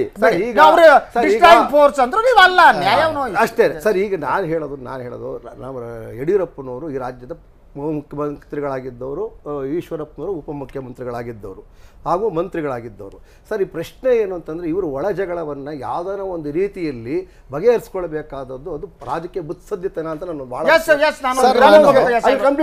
ಕಂಪ್ಲೀಟ್ ಇಟ್ ಮುತ್ಸದ್ದಿತನ ಅಂತ ಹೇಳಿದ್ದೀನಿ. ಈಗ ಇದು ಬೀದಿಗೆ ಬರಬಾರ್ದಾಗುತ್ತೆ, ಇದು ಬೀದಿಕಿನ್ನ ಇನ್ನೆಲ್ಲೂ ಹೊಚ್ಚೋಗಕ್ಕಾಗಲ್ಲ, ಇನ್ನು ಮಾಧ್ಯಮದಲ್ಲೂ ಬಂದುಬಿಟ್ಟಿದೆ. ಈಗ ಪಕ್ಷದ ಹೈಕಮಾಂಡ್ ಬಹಳ ಬೀದಿಗೆ ಬಿದ್ರು ಓಕೆ, ಚಿರಂಡಿಗೆ ಬಿದ್ದು ನಡಿಬಹುದು, ಚಿರಂಡಿಗೆ ಬಿದ್ದು ಹೊಲ್ಸೋದು. ಈಗ ನೀವು ಏನೇನು ಪದ ಉಪಯೋಗಿಸ್ತೀರೋ ಅದು ನಿಮ್ಮ ರೈಟ್ಸ್ ಇದೆ, ನಾನು ಇಲ್ಲ ಅಂತ ಹೇಳಲ್ಲ. ನಿಮಗೆ ಆ ಪದಗಳನ್ನು ಬಳಕೆ ಮಾಡತಕ್ಕಂಥ, ಯಾಕಂದ್ರೆ ಬಿದ್ದಾಗ ಒಂದು ಕಲ್ಲು ಹಾಕ್ತಾರೆ ಅಂತ, ಅದು ಮನುಷ್ಯನ ಬಳಕೆ. ನಾನು ಹೇಳೋದು ಬಿದ್ದಾಗ ಒಂದು ಕಲ್ಲು ಹಾಕೋದು, ಪದಗಳ ಬಳಕೆ ಇರ್ಬೋದು. ಅವ್ರ ಪಕ್ಷದವ್ರು ಆಗ್ತಾ ಇದ್ದಾರೆ. ನಿಮ್ಗೆ ನಾನು ಯಾಕೆ ಹೇಳಿದೆ ಅಂದ್ರೆ, ಅವು ಗೌರವಾನ್ವಿತ ಶಾಸಕರು ಅವರು ನಿನ್ನೆ ಮಾತಾಡಿದ್ರು, ಅಶ್ವತ್ಥ ನಾರಾಯಣ, ಡಾಕ್ಟರ್ ಏಕವಚನದಲ್ಲಿ ಅವರು ಬೈಯೋದು, ಫ್ರಸ್ಟ್ರೇಷನ್ ಏಕವಚನದಲ್ಲಿ ಅವನು ಏನು ಈಶ್ವರಪ್ಪ ಯಾವ ನನ್ನ ಮಗನೇ ಇವತ್ತಾಡಿರುವ ಮಾತು ಗೌರವ ತರುತ್ತೆ. ಬೈಯಬೇಕಾದ್ರೆ ಒಂದು ಡಿಗ್ನಿಟಿ ಬೇಡವಾ? ಅದಕ್ಕೆ ಹೇಳ್ತಾ ಇರೋದು ನನ್ನ ಪಕ್ಷದವರೇ ಆನೆ ಆಗಲಿ ತಪ್ಪೆ ಸರ್. ರಾಜಕೀಯ ಪಕ್ಷಗಳವರು ಪದಗಳನ್ನು ಬಳಕೆ ಒಂದು ಪ್ರಿವಿಲೇಜ್ ಇರುತ್ತೆ, ಪದಗಳನ್ನು ಉಪಯೋಗಿಸತಕ್ಕಂಥ ಪದಗಳನ್ನು ಬಳಕೆ ಮಾಡುವಾಗ ನಾವೊಂದು ವಿರಾಮ ನಿರಂಜನ್ ಸರ್, ಈಗ ನಮ್ಮ ದೆಹಲಿಯ ವರಿಷ್ಠರು ಬಹಳ ಸ್ಪಷ್ಟವಾಗಿ ಯೋಚನೆ ಮಾಡ್ತಾರೆ. ಆಗಲಿ ಅವರು ಸರಿಯಾದ ರೀತಿಯಲ್ಲಿ ಆಪರೇಷನ್ ಮಾಡ್ತಾರೆ, ಸರಿಯಾದ ರೀತಿಯಲ್ಲಿ ಮಾಡ್ತಾರೆ. ಇದು ನಮ್ಗೆ ಇರುಸು ಮುರುಸು ಆಗಿದೆ. ಔಷಧಿ ಕೊಡ್ತಾರೆ, ಇದು ಇರುಸು ಮುರುಸು ಕಾರ್ಯಕರ್ತರಿಂದ ಹಿಡಿದು ಮತದಾರರಿಂದ ಹಿಡಿದು ಇಲೆಕ್ಷನ್ 8 ತಿಂಗಳಾಗಿರ್ಬೇಕಾದ್ರೆ ಆಪರೇಷನ್ ಮಾಡ್ತಾರೆ. ಯಾರು ರಾಜಕೀಯ ಪೇಷಂಟ್ ಸತ್ತೋಗ್ತಾರೆ ಆಮೇಲೆ ಮಾಡ್ತಾರೇನ್ರಿ? ನೀವು ನನಗೆ ಹೇಳಿ, ಈಗ ನೀವು ಈಶ್ವರಪ್ಪನ ಬಗ್ಗೆ ಮೇಲೆ ನೀವೇನಾದ್ರೂ ಕ್ರಮ ತಗೊಂಡ್ರೆ ಈಗ ಇರ್ಬೋದು ಅಲ್ಪ ಸ್ವಲ್ಪ ಬ್ಯಾಕ್ವರ್ಡ್ ಕ್ಲಾಸ್ ತರು ನಿಮ್ ಜೊತೆ ಮಾತು ನಾನು ಹೇಳ್ಬೇಕು. ಅಥವಾ ನೀವು ಯಡಿಯೂರಪ್ಪನ ಏನೋ ಮಾಡ್ತಾರೆ, ಲಿಂಗಾಯತ ಶಶಿಧರ್ ಲಿಂಗಾಯತ್ ಇರೋದು 10% ಸರ್. KJP ಇದೆಲ್ಲ ಗೊತ್ತಿದೆ, ನೀವ್ ಯಾಕೆ ಹಾಗೆ ಹೇಳ್ತೀರಾ? ನೀವು 10% ಇಲ್ದಿದ್ರೆ BJP ಇಲ್ಲ. ನಾನು political student, I also write a column in news paper. ಹಾಗಾಗಿ ನೀವು ಯಡಿಯೂರಪ್ಪನ 10% 35% ಕಂಪೇರ್ ಮಾಡ್ತೀರಾ?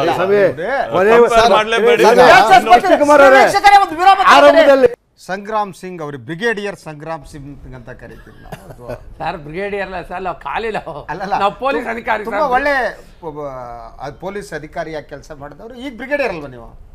ಬ್ರಿಗೇಡಿಯರ್ ಈಶ್ವರಪ್ಪನವ್ರ ಜೊತೆ ಇರುವ ಬ್ರಿಗೇಡಿಯರ್ ಅಲ್ಲ, ಬ್ರಿಗೇಡ್ ಅಲ್ಲಿ ಇರೋವರೇ ಬ್ರಿಗೇಡಿಯರ್. ಸಂಗ್ರಾಮ್ ಸಿಂಗ್ ನಾನು ಸ್ವಾಗತಿಸ್ತೇನೆ. ಪ್ರೇಕ್ಷಕರೇ, ನಾನು ವಿರಾಮಕ್ಕಿಂತ ಮೊದಲು ಮಾತಾಡ್ತಾ ಇದ್ದೆ, ಈ ಭಾರತೀಯ ಜನತಾ ಪಕ್ಷದ ಒಳಗಡೆ ಏನು ಈ ಬೆಳವಣಿಗೆ ಇದೆ, ಈ ಬೆಳವಣಿಗೆ ಪಕ್ಷದ ವರಿಷ್ಠರ ಸೃಷ್ಟಿ. ಇದು ಏನು ಈಶ್ವರಪ್ಪನವರ ಹಿಂದೆ ಸಂಘ ಪರಿವಾರದ ನಾಯಕರು ಇದ್ದಾರೆ, ಇನ್ನೊಬ್ಬರು ಇದ್ದಾರೆ, ಆದ್ದರಿಂದ ಅವ್ರ ಮೇಲೆ ಕ್ರಮ ಕೈಗೊಳ್ಳೋದು ಸುಲಭ ಅಲ್ಲ ಅಂತ. ಅದಕ್ಕೆ ಪೂರಕವಾದ ಬೆಳವಣಿಗೆ ಅಂತಂದರೆ, ನೀವು ರಾಜ್ಯ ಘಟಕದ ಅಧ್ಯಕ್ಷರಾಗಿದ್ದಾರೆ ಯಡಿಯೂರಪ್ಪನವರು. ಅವರು ಇವತ್ತು ನಾನು ಅಮಿತ್ ಶಾನ್ ಭೇಟಿ ಮಾಡ್ತೀನಿ ಅಂತಾರೆ, ಅಪಾಯಿಂಟ್ಮೆಂಟೇ ಇರಲ್ಲ, ಡೆಲ್ಲಿಗೆ ಹೋದ್ಮೇಲೆ ಗೊತ್ತಾಗುತ್ತೆ ಅವರು ಜಮ್ಮು ಕಾಶ್ಮೀರಕ್ಕೆ ಹೋಗ್ತಾರೆ. ಆಲ್ ದೀಸ್ ಥಿಂಗ್ಸ್ ತುಂಬ ಸಣ್ಣ ಸಣ್ಣ ಇಂತಹ ಬೆಳವಣಿಗೆಗಳೇ ಮಹತ್ವದ ಅಂಶಗಳನ್ನು ತರ್ತವೆ. ಇದು ತೋರಿಸುತ್ತೆ. ಸೊ ನಿನ್ನೆ ಘಟನೆ ನೋಡಿದರೆ ಪಕ್ಷದ ಅಧ್ಯಕ್ಷರೇ ಕರಿಬೇಕಾಗಿತ್ತು, ಇಬ್ಬರು ಬರ್ರಯ್ಯ ಬಗೆಹರಿಸ್ತೀವಿ, ಏನು ಕತೆ ನೀವು ಬೀದಿರಂಪ ಮಾಡ್ಕೊಂಡಿದ್ದೀರಿ, ಜಗಳ ಮಾಡ್ಕೊಂಡು ಬುದ್ಧಿ ಇದೆಯಾ ನಿಮಗೆ ಅಂತ ಕೇಳಬೇಕಾಗಿತ್ತು. ಏನಿಲ್ಲ, ಅವ್ರು ಸುಖ ಸಂತೋಷದಲ್ಲಿ ಜಮ್ಮು ಕಾಶ್ಮೀರಕ್ಕೆ ಹೋಗಿ ಬರ್ತಾರೆ, ಸಿಗಲ್ಲ. That is the thing. So ನಾನು ಹೇಳ್ತಾ ಇದ್ದೆ, ಈ ಗಲಾಟೆಗಳ ನಡುವೆ ರಾಜ್ಯದಲ್ಲಿ ಯಾರ್ಯಾವ ನಾಯಕರು ಯಡಿಯೂರಪ್ಪನವ್ರು ಹಿಂದಿದ್ದಾರ, ಯಾವ ನಾಯಕರು ಈಶ್ವರಪ್ಪನವ್ರು ಹಿಂದಿದ್ದಾರ, ಅವರ ವಾಕ್ ಸಮರ ಇವತ್ತು ನಡೆದೇ ಹೋಯಿತು. ಮೈಸೂರಿನಲ್ಲಿ ಪ್ರೆಸ್ ಕಾನ್ಫರೆನ್ಸ್ ನಡೀತು, ಮೈಸೂರಲ್ಲಿ ಯಾರನ್ನೋ ಅಡ್ಡಗಟ್ಟಿದ್ರು, ಶಿವಮೊಗ್ಗದಲ್ಲಿ ನಡೀತು. ಆ ಸುದ್ದಿ ಏನು ಅಂತ ನೋಡ್ಬಿಟ್ಟು ಚರ್ಚೆ ಮಾಡೋಣ. ಬಿಜೆಪಿ ರಾಜ್ಯ ಘಟಕದ ಅಧ್ಯಕ್ಷ BS ಯಡಿಯೂರಪ್ಪ ಮತ್ತು KS ಈಶ್ವರಪ್ಪ ನಡುವಿನ ಜಗಳ ಈಗ ಪಕ್ಷದ ಕೆಳ ಹಂತಕ್ಕೂ ವಿಸ್ತರಿಸ್ತಾ ಇದೆ. ಕೆಳ ಹಂತದ ನಾಯಕರು ಈಗ ಪರಸ್ಪರ ಕಿತ್ತಾಡತೊಡಗಿದ್ದಾರೆ. ಶಿವಮೊಗ್ಗದಲ್ಲಿ ಬಿಜೆಪಿ ಮುಖಂಡ ಆಯನೂರು ಮಂಜುನಾಥ್ ಮತ್ತು ಜಿಲ್ಲಾ ಬಿಜೆಪಿ ಅಧ್ಯಕ್ಷ ರುದ್ರೇಗೌಡ ಈಶ್ವರಪ್ಪನವರನ್ನು ತರಾಟೆಗೆ ತೆಗೆದುಕೊಂಡರು. ನಾವು ತಂದೆ ತಾಯಿ ಹುಟ್ಟಿದ್ದೀವಿ, ಬೇರೆ ಪಕ್ಷ ಕಟ್ಟಲ್ಲ, ಬೇರೆ ನಾಲ್ಕು ಸಾರಿ ಕೂಗಿದ್ರಿ. ಅದ್ರ ಅರ್ಥ ಯಡಿಯೂರಪ್ಪ ತಂದೆ ತಾಯಿ ಹುಟ್ಟಲಿಲ್ಲ ಅಂತನಾ? ಏನು ಮಾತಾಡ್ತಾ ಇದ್ದೀರಿ ನೀವು? ನಾಲ್ಗೆ ಮೇಲೆ ಹಿಡ್ತಾ ಇರಬೇಕು ನಿಮಗೆ. ಭಾಷೆ ಗೊತ್ತಿಲ್ಲದಿರೋ ಒಬ್ಬ ಕನ್ನಡ ಟೀಚರ್ನ ಮನೆಗೆ ನೇಮಕ ಮಾಡ್ಕೊಳ್ಳಿ. ಭಾಳ ಗಂಭೀರವಾದಂಥ ಹೊಲಸ ಮಾತನಾಡ್ತಿದ್ದೀರಾ ನೀವು. ಹಾಗಾದ್ರೆ ನೀವು ನಿಮ್ಮ ಅಪ್ಪ ಅಮ್ಮನಿಗೆ ಹುಟ್ಟಿದ್ದೀರಿ ಅನ್ನೋ ಸರ್ಟಿಫಿಕೇಟ್ ಯಾರು ಕೊಡ್ಬೇಕು? ಹಂಗಾರೆ ಪ್ರಶ್ನೆ ಮಾಡ್ತಾ ಹೋದ್ರೆ ಗೊಂದಲವನ್ನು ಉಂಟು ಮಾಡೋದ್ರ ಜೊತೆಗೆ ಅಧ್ಯಕ್ಷರ ಬಗ್ಗೆ ಹಾಗೂ ನನ್ನ ಬಗ್ಗೆ ವಿಷಯಗಳನ್ನು ಪ್ರಸ್ತಾಪ ಮಾಡಿ ನಮ್ಮ ಹೆಸರುಗಳಿಗೆ ಮಸಿ ಬಳಿಯುವಂಥ ಪ್ರಯತ್ನವನ್ನು ಮಾಡಿದ್ದಾರೆ. ಯಾರ್ಯಾರು ಈ ರೀತಿಯ ಗೊಂದಲಗಳನ್ನು ಸೃಷ್ಟಿ ಮಾಡ್ತಿದ್ದಾರೆ, ನಿರ್ದಾಕ್ಷಿಣ್ಯವಾಗಿ ಅವರನ್ನು ಪಕ್ಷದಿಂದ ಕಿತ್ತಾಕಬೇಕು ಅಂತ. ನಮ್ಮ ಪಕ್ಷ ಶಿಸ್ತಿನ ಪಕ್ಷ. ಇಲ್ಲಿ ಒಂದು ವ್ಯವಸ್ಥೆ ಇದೆ. ಆ ವ್ಯವಸ್ಥೆಗೆ ಅನುಗುಣವಾಗಿ ನಾವು ಎಲ್ಲ ರೀತಿಯ ಕಾನೂನಾತ್ಮಕ ನಿರ್ಧಾರಗಳನ್ನು ತಗೊಳ್ತೀವಿ ಅಂತ ಹೇಳಿ. ಎಸ್, ಆಯನೂರು ಮಂಜುನಾಥ್ ಅವರು ನನಗೂ ಭಾಳ ವರ್ಷದ ಸ್ನೇಹಿತರು. ಅವರು ಅಪ್ಪ ಅಮ್ಮನ ಬಗ್ಗೆ ಅವರೇನೋ ಹೇಳಿದ್ರು ಅಂತ ಮಾತನಾಡೋಕ್ಕೆ ತೊಡಗಿದ್ರು. ಇದು ಒಳ್ಳೆಯ ಲಕ್ಷಣ ಅಲ್ಲ. ಎಲ್ಲರಿಗೂ ಕೂಡ ಅಮ್ಮ ವಾಸ್ತವ, ಅಪ್ಪ ನಂಬಿಕೆ ಅಂತ. ನಮಗೆಲ್ಲ ಅಷ್ಟೇ, ನಮ್ಮ ಅಮ್ಮ ಹೇಳ್ತಾಳೆ, ಇವ್ರ ಅಪ್ಪ ಅಂತ ನಾವು ನಂಬ್ದಿರ್ತೀವಿ. ಆದರೆ ಅಮ್ಮ ವಾಸ್ತವ, ಅವಳು 9 ತಿಂಗಳ ಕಾಲ ಹೊತ್ತಿರ್ತಾಳೆ, ಜನ್ಮ ಕೊಡ್ತಾಳೆ, ಸಾಕ್ತಾಳೆ, ಪಾಲನೆ ಮಾಡ್ತಾಳೆ. ಅಮ್ಮ ಯಾವತ್ತಿದ್ರೂ ವಾಸ್ತವನೇ, ಅಪ್ಪ ನಂಬಿಕೆ ಮಾತ್ರ. ಸೊ ಅಮ್ಮ ಯಾರು, ಇವನ್ನ ಅಮ್ಮ ನಿಮ್ಮ ಅಪ್ಪ ಆದರೆ ನಾವು ನಂಬಬೇಕಷ್ಟೆ. That's question ಮಾಡಿಕೊಡ್ದು. ಆದ್ದರಿಂದ ಇಂಥ ವಿಚಾರಗಳೇನಿವೆ ಈ ರೀತಿ ಚರ್ಚೆ ಮಾಡೋಕ್ಕೆ ಹೋಗಬಾರ್ದು. ಆದರೆ BJP ಒಳಗಡೆ ಏನೋ ಆಗಿದೆ, ಒಬ್ಬೊಬ್ಬರಿಗೆ ಏನೇನಾಗಿದೆ ಗೊತ್ತಿಲ್ಲ. ಸೊ ಮೈಸೂರಿನಲ್ಲಿ ಇನ್ನೊಂದಾಯ್ತು ಇದು. ಆದರೆ ಅದೇನಪ್ಪ ಅಂದರೆ ರಾಜ್ಯ BJP ನಾಯಕರ ಭಿನ್ನಮತ ಬೀದಿಗೆ ಬಂದಿರೋ ಬೆನ್ನಲ್ಲೇ ಮೈಸೂರಿನಲ್ಲಿಂದು ಪಕ್ಷದ ಅಧ್ಯಕ್ಷ BS ಯಡಿಯೂರಪ್ಪ ಮತ್ತು ವಿಧಾನ ಪರಿಷತ್ ಪ್ರತಿಪಕ್ಷದ ನಾಯಕ KS ಈಶ್ವರಪ್ಪ ಬೆಂಬಲಿಗರ ನಡುವೆ ಮಾತಿನ ಚಕಮಕಿ ನಡೀತು. BJP ಹಿಂದುಳಿದ ವರ್ಗಗಳ ಮೋರ್ಚಾ ಅಧ್ಯಕ್ಷ BJ ಪುಟ್ಟಸ್ವಾಮಿ ಅವರು ಪಕ್ಷದ ಕಚೇರಿಯಲ್ಲಿ ಕಾರ್ಯಕರ್ತರೊಂದಿಗೆ ಚರ್ಚೆ ನಡೆಸುವ ವೇಳೆ KS ಈಶ್ವರಪ್ಪ ಪಕ್ಷ ವಿರೋಧಿ ಚಟುವಟಿಕೆ ನಡೆಸ್ತಾ ಇದ್ದಾರೆ ಅಂತ ಹೇಳ್ತಾ ಇದ್ದಂತೆ ಈಶ್ವರಪ್ಪ ಬೆಂಬಲಿಗರು ಪುಟ್ಟಸ್ವಾಮಿಗೆ ಗೆರಾವು ಹಾಕಿ ತರಾಟೆಗೆ ತೆಗೆದುಕೊಂಡರು. ಇದರಿಂದ ಪುಟ್ಟಸ್ವಾಮಿ ಕೆಲಕಾಲ ವಿಚಲಿತರಾಗಿದ್ದರು. ಯಡಿಯೂರಪ್ಪ ಮತ್ತು ಈಶ್ವರಪ್ಪ ಬಣದ ಕಾರ್ಯಕರ್ತರ ನಡುವೆ ಪರಸ್ಪರ ಆರೋಪ ಪ್ರತ್ಯಾರೋಪ ನಡೀತು. ಈ ವೇಳೆ ಎರಡೂ ನಾಯಕರ ಬೆಂಬಲಿಗರು ತಮ್ಮ ತಮ್ಮ ನಾಯಕರ ಪರ ಜೈ ಜೈ ಜೈ ಅಂತ ಘೋಷಣೆ ಕೂಗಿದರು.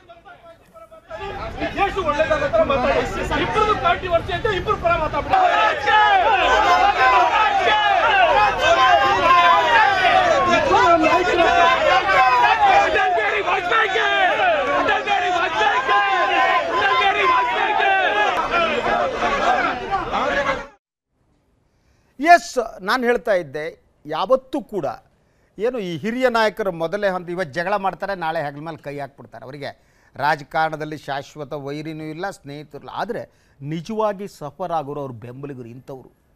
ಇವರು ತಮ್ಮ ನಾಯಕರ ಬಗ್ಗೆ ಅಷ್ಟು ಪ್ರೀತಿ ಗೌರವ ಇಟ್ಕೊಂಡು ತಮ್ಮ ನಾಯಕರನ್ನ ಯಾರು ವಿರೋಧಿಸ್ತಾರೋ ಅವ್ರ ಮೇಲೆ ಹೊಡೆಯೋಕ್ಕೆ ಹೋಗ್ತಾರೆ, ಬಡಿಯೋಕ್ಕೆ ಹೋಗ್ತಾರೆ. ಅವ್ರ ಹೆಗಲ ಮೇಲೆ ಕೈ ಹಾಕ್ಬಿಟ್ಟು ನಿಮ್ಮ ನಾಯಕರೆಲ್ಲ ಹೊರಟೋಗ್ಬಿಡ್ತಾರೆ. ಇವ್ರು ಊರಿನಲ್ಲಿ ಹೊಡ್ಕೊಂಡು ಕೂತ್ಕೋಬೇಕು, ಆ ಸ್ಥಿತಿ ತಂದಿಡ್ತೀರಿ ಅಲ್ವಾ? ಇದು ಪಕ್ಷ ಕಟ್ಟುವವರು ಕಾರ್ಯಕರ್ತರು ಸರ್, ಪಕ್ಷಕ್ಕೆ ಪ್ರೀತಿ ತೋರಿಸೋರು ಕಾರ್ಯಕರ್ತರು ಸರ್, ಪಕ್ಷವನ್ನು ಜಯಿಸುವವರು ಕಾರ್ಯಕರ್ತರು ಸರ್. ಅವ್ರ ಮಧ್ಯೆ ಹೊಡೆದಾಟ ಬಿಟ್ಕೊಂಡು ನೀವು ಒಬ್ಬರು ಡೆಲ್ಲಿಗೆ ಹೊಂಟೋದ್ರೆ ಇನ್ನೊಬ್ರು ಎಲ್ಲಿ ಹೊಂಟೋದ್ರು ಬಿಟ್ಟರೆ ನಾನು ಆರಂಭದಲ್ಲೇ ಭಾಳ ಸ್ಪಷ್ಟವಾಗಿ ಹೇಳಿದ್ದೀನಿ. ಇದ್ರ ಬಗ್ಗೆ ವಾರಗಟ್ಟಲೆ ಮಾತಾಡಿದ್ರು ಮುಗಿಯೋ. ಆದರೆ ರಾಜಕೀಯ ಮುಕ್ಸದ್ಯತನ ಅಂತ ಯಾಕೆ ಹೇಳಿದೆ ಅಂದರೆ, ಇತ್ತೀಚಿನ ನಡೀತಾ ಇರತಕ್ಕಂಥ ಘಟನೆಗಳು ಕಾರ್ಯಕರ್ತರಿಂದ ಹಿಡಿದು ಸಾರ್ವಜನಿಕರಿಂದ ಹಿಡಿದು ಪಕ್ಷದ ಅಭಿಮಾನಿಗಳವರೆಗೂ ಕೂಡ ಬೇಸರ ತಂದಿದೆ ಅಂತ ಒಂದೇ ಮಾತು ಹೇಳಿದ್ರು. ಇದೆಲ್ಲ ಆದ್ರೂ ವರಿಷ್ಠರು ಸುಮ್ಮನೆ ಅಲ್ಲ ಅಲ್ಲಿಗೆ ಬರ್ತೀನಿ ನೋಡಿ. ಅದೇ ನೀವು ಇದೆಲ್ಲ ಆದರೂ ವರಿಷ್ಠ ನೋಡಿ ಈ ಗಲಾಟೆಗಿನ್ನ ನೋಡಿ ವರಿಷ್ಠರಿಗೆ ಈ ಗಲಾಟೆಗಿನ್ನ ದೇಶದಲ್ಲಿ ಇನ್ನೂ ಜಮ್ಮು ಕಾಶ್ಮೀರ ಇರ್ಬೋದು, ಅವ್ರಿಗೆ ಇನ್ನೂ ಸ್ವಲ್ಪ ದೊಡ್ಡ ಗಲಾಟೆ, ಇನ್ನೂ ದೊಡ್ಡ ದೊಡ್ಡ ಸಮಸ್ಯೆಗಳ ಗಮನ ಹರಿಸ್ಬೋದು. ಅಲ್ಲ ಒಂದು ನಿಮಿಷ, ನೀವು ಹಾಗಂತೇಳಿ ಅವರು ಹಾಳಾಗೋಗ್ಲಿ ಅಂತ ಬಿಟ್ಟಿದ್ದಾರೆ ಅಂತಲ್ಲ. ನೋಡೋಣ, ಇವರು ಆಟ ಆಡ್ತಿದ್ದಾರೆ, ಆಡ್ಲಿದ್ದು. ಯಾಕೆಂದರೆ ಆನೆಗಳು ಗುದ್ದಾಡುವ ಕೆಳಗಡೆ ಹುಲ್ಲಿರುತ್ತಲ್ಲ, ಆ ನೋವು ಯಾರಿಗೂ ಹೇಳ್ಕೊಳಕ್ಕಾಗಲ್ಲ. ಆನೆಗಳು ಕಾಳಗ ಮಾಡ್ತಾ ಇದ್ದಾವೆ. ಆದರೆ ನೀವು ಹೇಳಿದ್ರಲ್ಲ, ಕಾರ್ಯಕರ್ತ ಇರ್ಬೋದು, ಪಕ್ಷದ ಅಭಿಮಾನ ಇರ್ಬೋದು, ಸಾರ್ವಜನಿಕ ಇರ್ಬೋದು, ಪಕ್ಷಕ್ಕೆ ಓಟ್ ಹಾಕಿರ್ಬೋದು, ಹೇಳ್ಕೊಳಕ್ಕಾಗ್ತಿಲ್ಲ. ಇದಕ್ಕೊಂದು ಕಾಲ ಬರುತ್ತೆ. ಎಸ್ ಸರ್, ನೀವು ಬರೋಕ್ಕಿಂತ ಮೊದಲು ನಾವು ಡಿಸ್ಕಸ್ ಮಾಡಿ. ಹೌದು ಸರ್, ಒಂದು ಪಕ್ಷದ ವರಿಷ್ಠರ ಸೃಷ್ಟಿ ಅಂತ ಹೇಳಿದೆ ನಾನು. ಅದಕ್ಕೆ ನಾನು ಭಸ್ಮಾಸುರ ಸೃಷ್ಟಿ ಅಂದೆ. ಅದು ಹೌದು, ಭಸ್ಮಾಸುರ ಸೃಷ್ಟಿ ಹೌದು ಅಲ್ವೋ ಇನ್ಯಾವುದೋ ಸೃಷ್ಟಿನ ಗೊತ್ತಿಲ್ಲ ನನಗೆ. ಏನಾಗಿದೆ ಅಂದರೆ ಪಕ್ಷದ ವರಿಷ್ಠರಿಗೆ ಇದನ್ನ ಹೆಂಗೆ ಬಗೆಹರಿಸಬೇಕು ಅಂತಾಗಲ್ಲ, ಅದಕ್ಕೆ ಸುಮ್ಮನೆ ಅಲ್ಲೆಲ್ಲ ಓಡೋ ಹೋಗ್ತಿದ್ದಾರೆ. ಇದು ರಾಷ್ಟ್ರೀಯ ಪಕ್ಷ ಇದೆ ಸರ್, ಇದು ರಾಷ್ಟ್ರೀಯ ಪಕ್ಷ. ಇದೊಂದು ಬಿಜೆಪಿ ಅನ್ನೋದು ಇದು ಬೆಂಗಳೂರು ಇದ ಒಂದು ಕರ್ನಾಟಕದಲ್ಲಿ ಈಗ ಬಂದಿತ್ತು. ಒಂದು ಸುಮಾರು ಒಂದು ಲಾಸ್ಟ್ 2004 ಒಂದು ಎಲೆಕ್ಷನ್ ಆದಾಗ ಇವರು ಡೆಪ್ಯೂಟಿ CM ಆಗಿದ್ದೆ ಒಂದು ಪಕ್ಷ ಸಂಘಟನೆ ಮಾಡಿದ್ರು 2008 ಪಕ್ಷ ಬಂತು. ಪಕ್ಷ ಬಂದಿದ ತಕ್ಷಣ ಅಲ್ಲಿ ರಾಜ್ಯ ಆಡಿದ್ರು. ಆದರೆ ರಾಜ್ಯ ಆಡಳಿತರುವಾಗ ಬಹಳಷ್ಟು ಒಂದು ಕರಪ್ಷನ್ ಆಯಿತು, ಗೌರ್ಮೆಂಟ್ ಬಿದ್ದೋಯ್ತು, ಮುಂದೆ ಕಾಂಗ್ರೆಸ್ ಬಂತು. ಹೌದು ಸರ್, ಹೀಗೆ ಆಗಿದ್ದಿಲ್ಲ ಈಗ ಮುಂದಕ್ಕೆ. ಅಲ್ಲ ನಾವು ಹೇಳ್ಬೇಕಾಗುತ್ತೆ. Red meeting Yediyurappa is a corrupt politician. ಇಲ್ಲ, ರೆಡ್ ಮೀಟಿಂಗ್ ನಾವು I am not Yediyurappa itself. ನಾನು ನಿರಂಜನ್ ರಾವ್ ಎಲಿಗೇಷನ್ ಮಾಡಿದ್ರೆ I agree. Part of the BJP, you are the part of the BJP. I have not joined follower of Eshwarappa. Eshwarappa is one of the leader of brigade.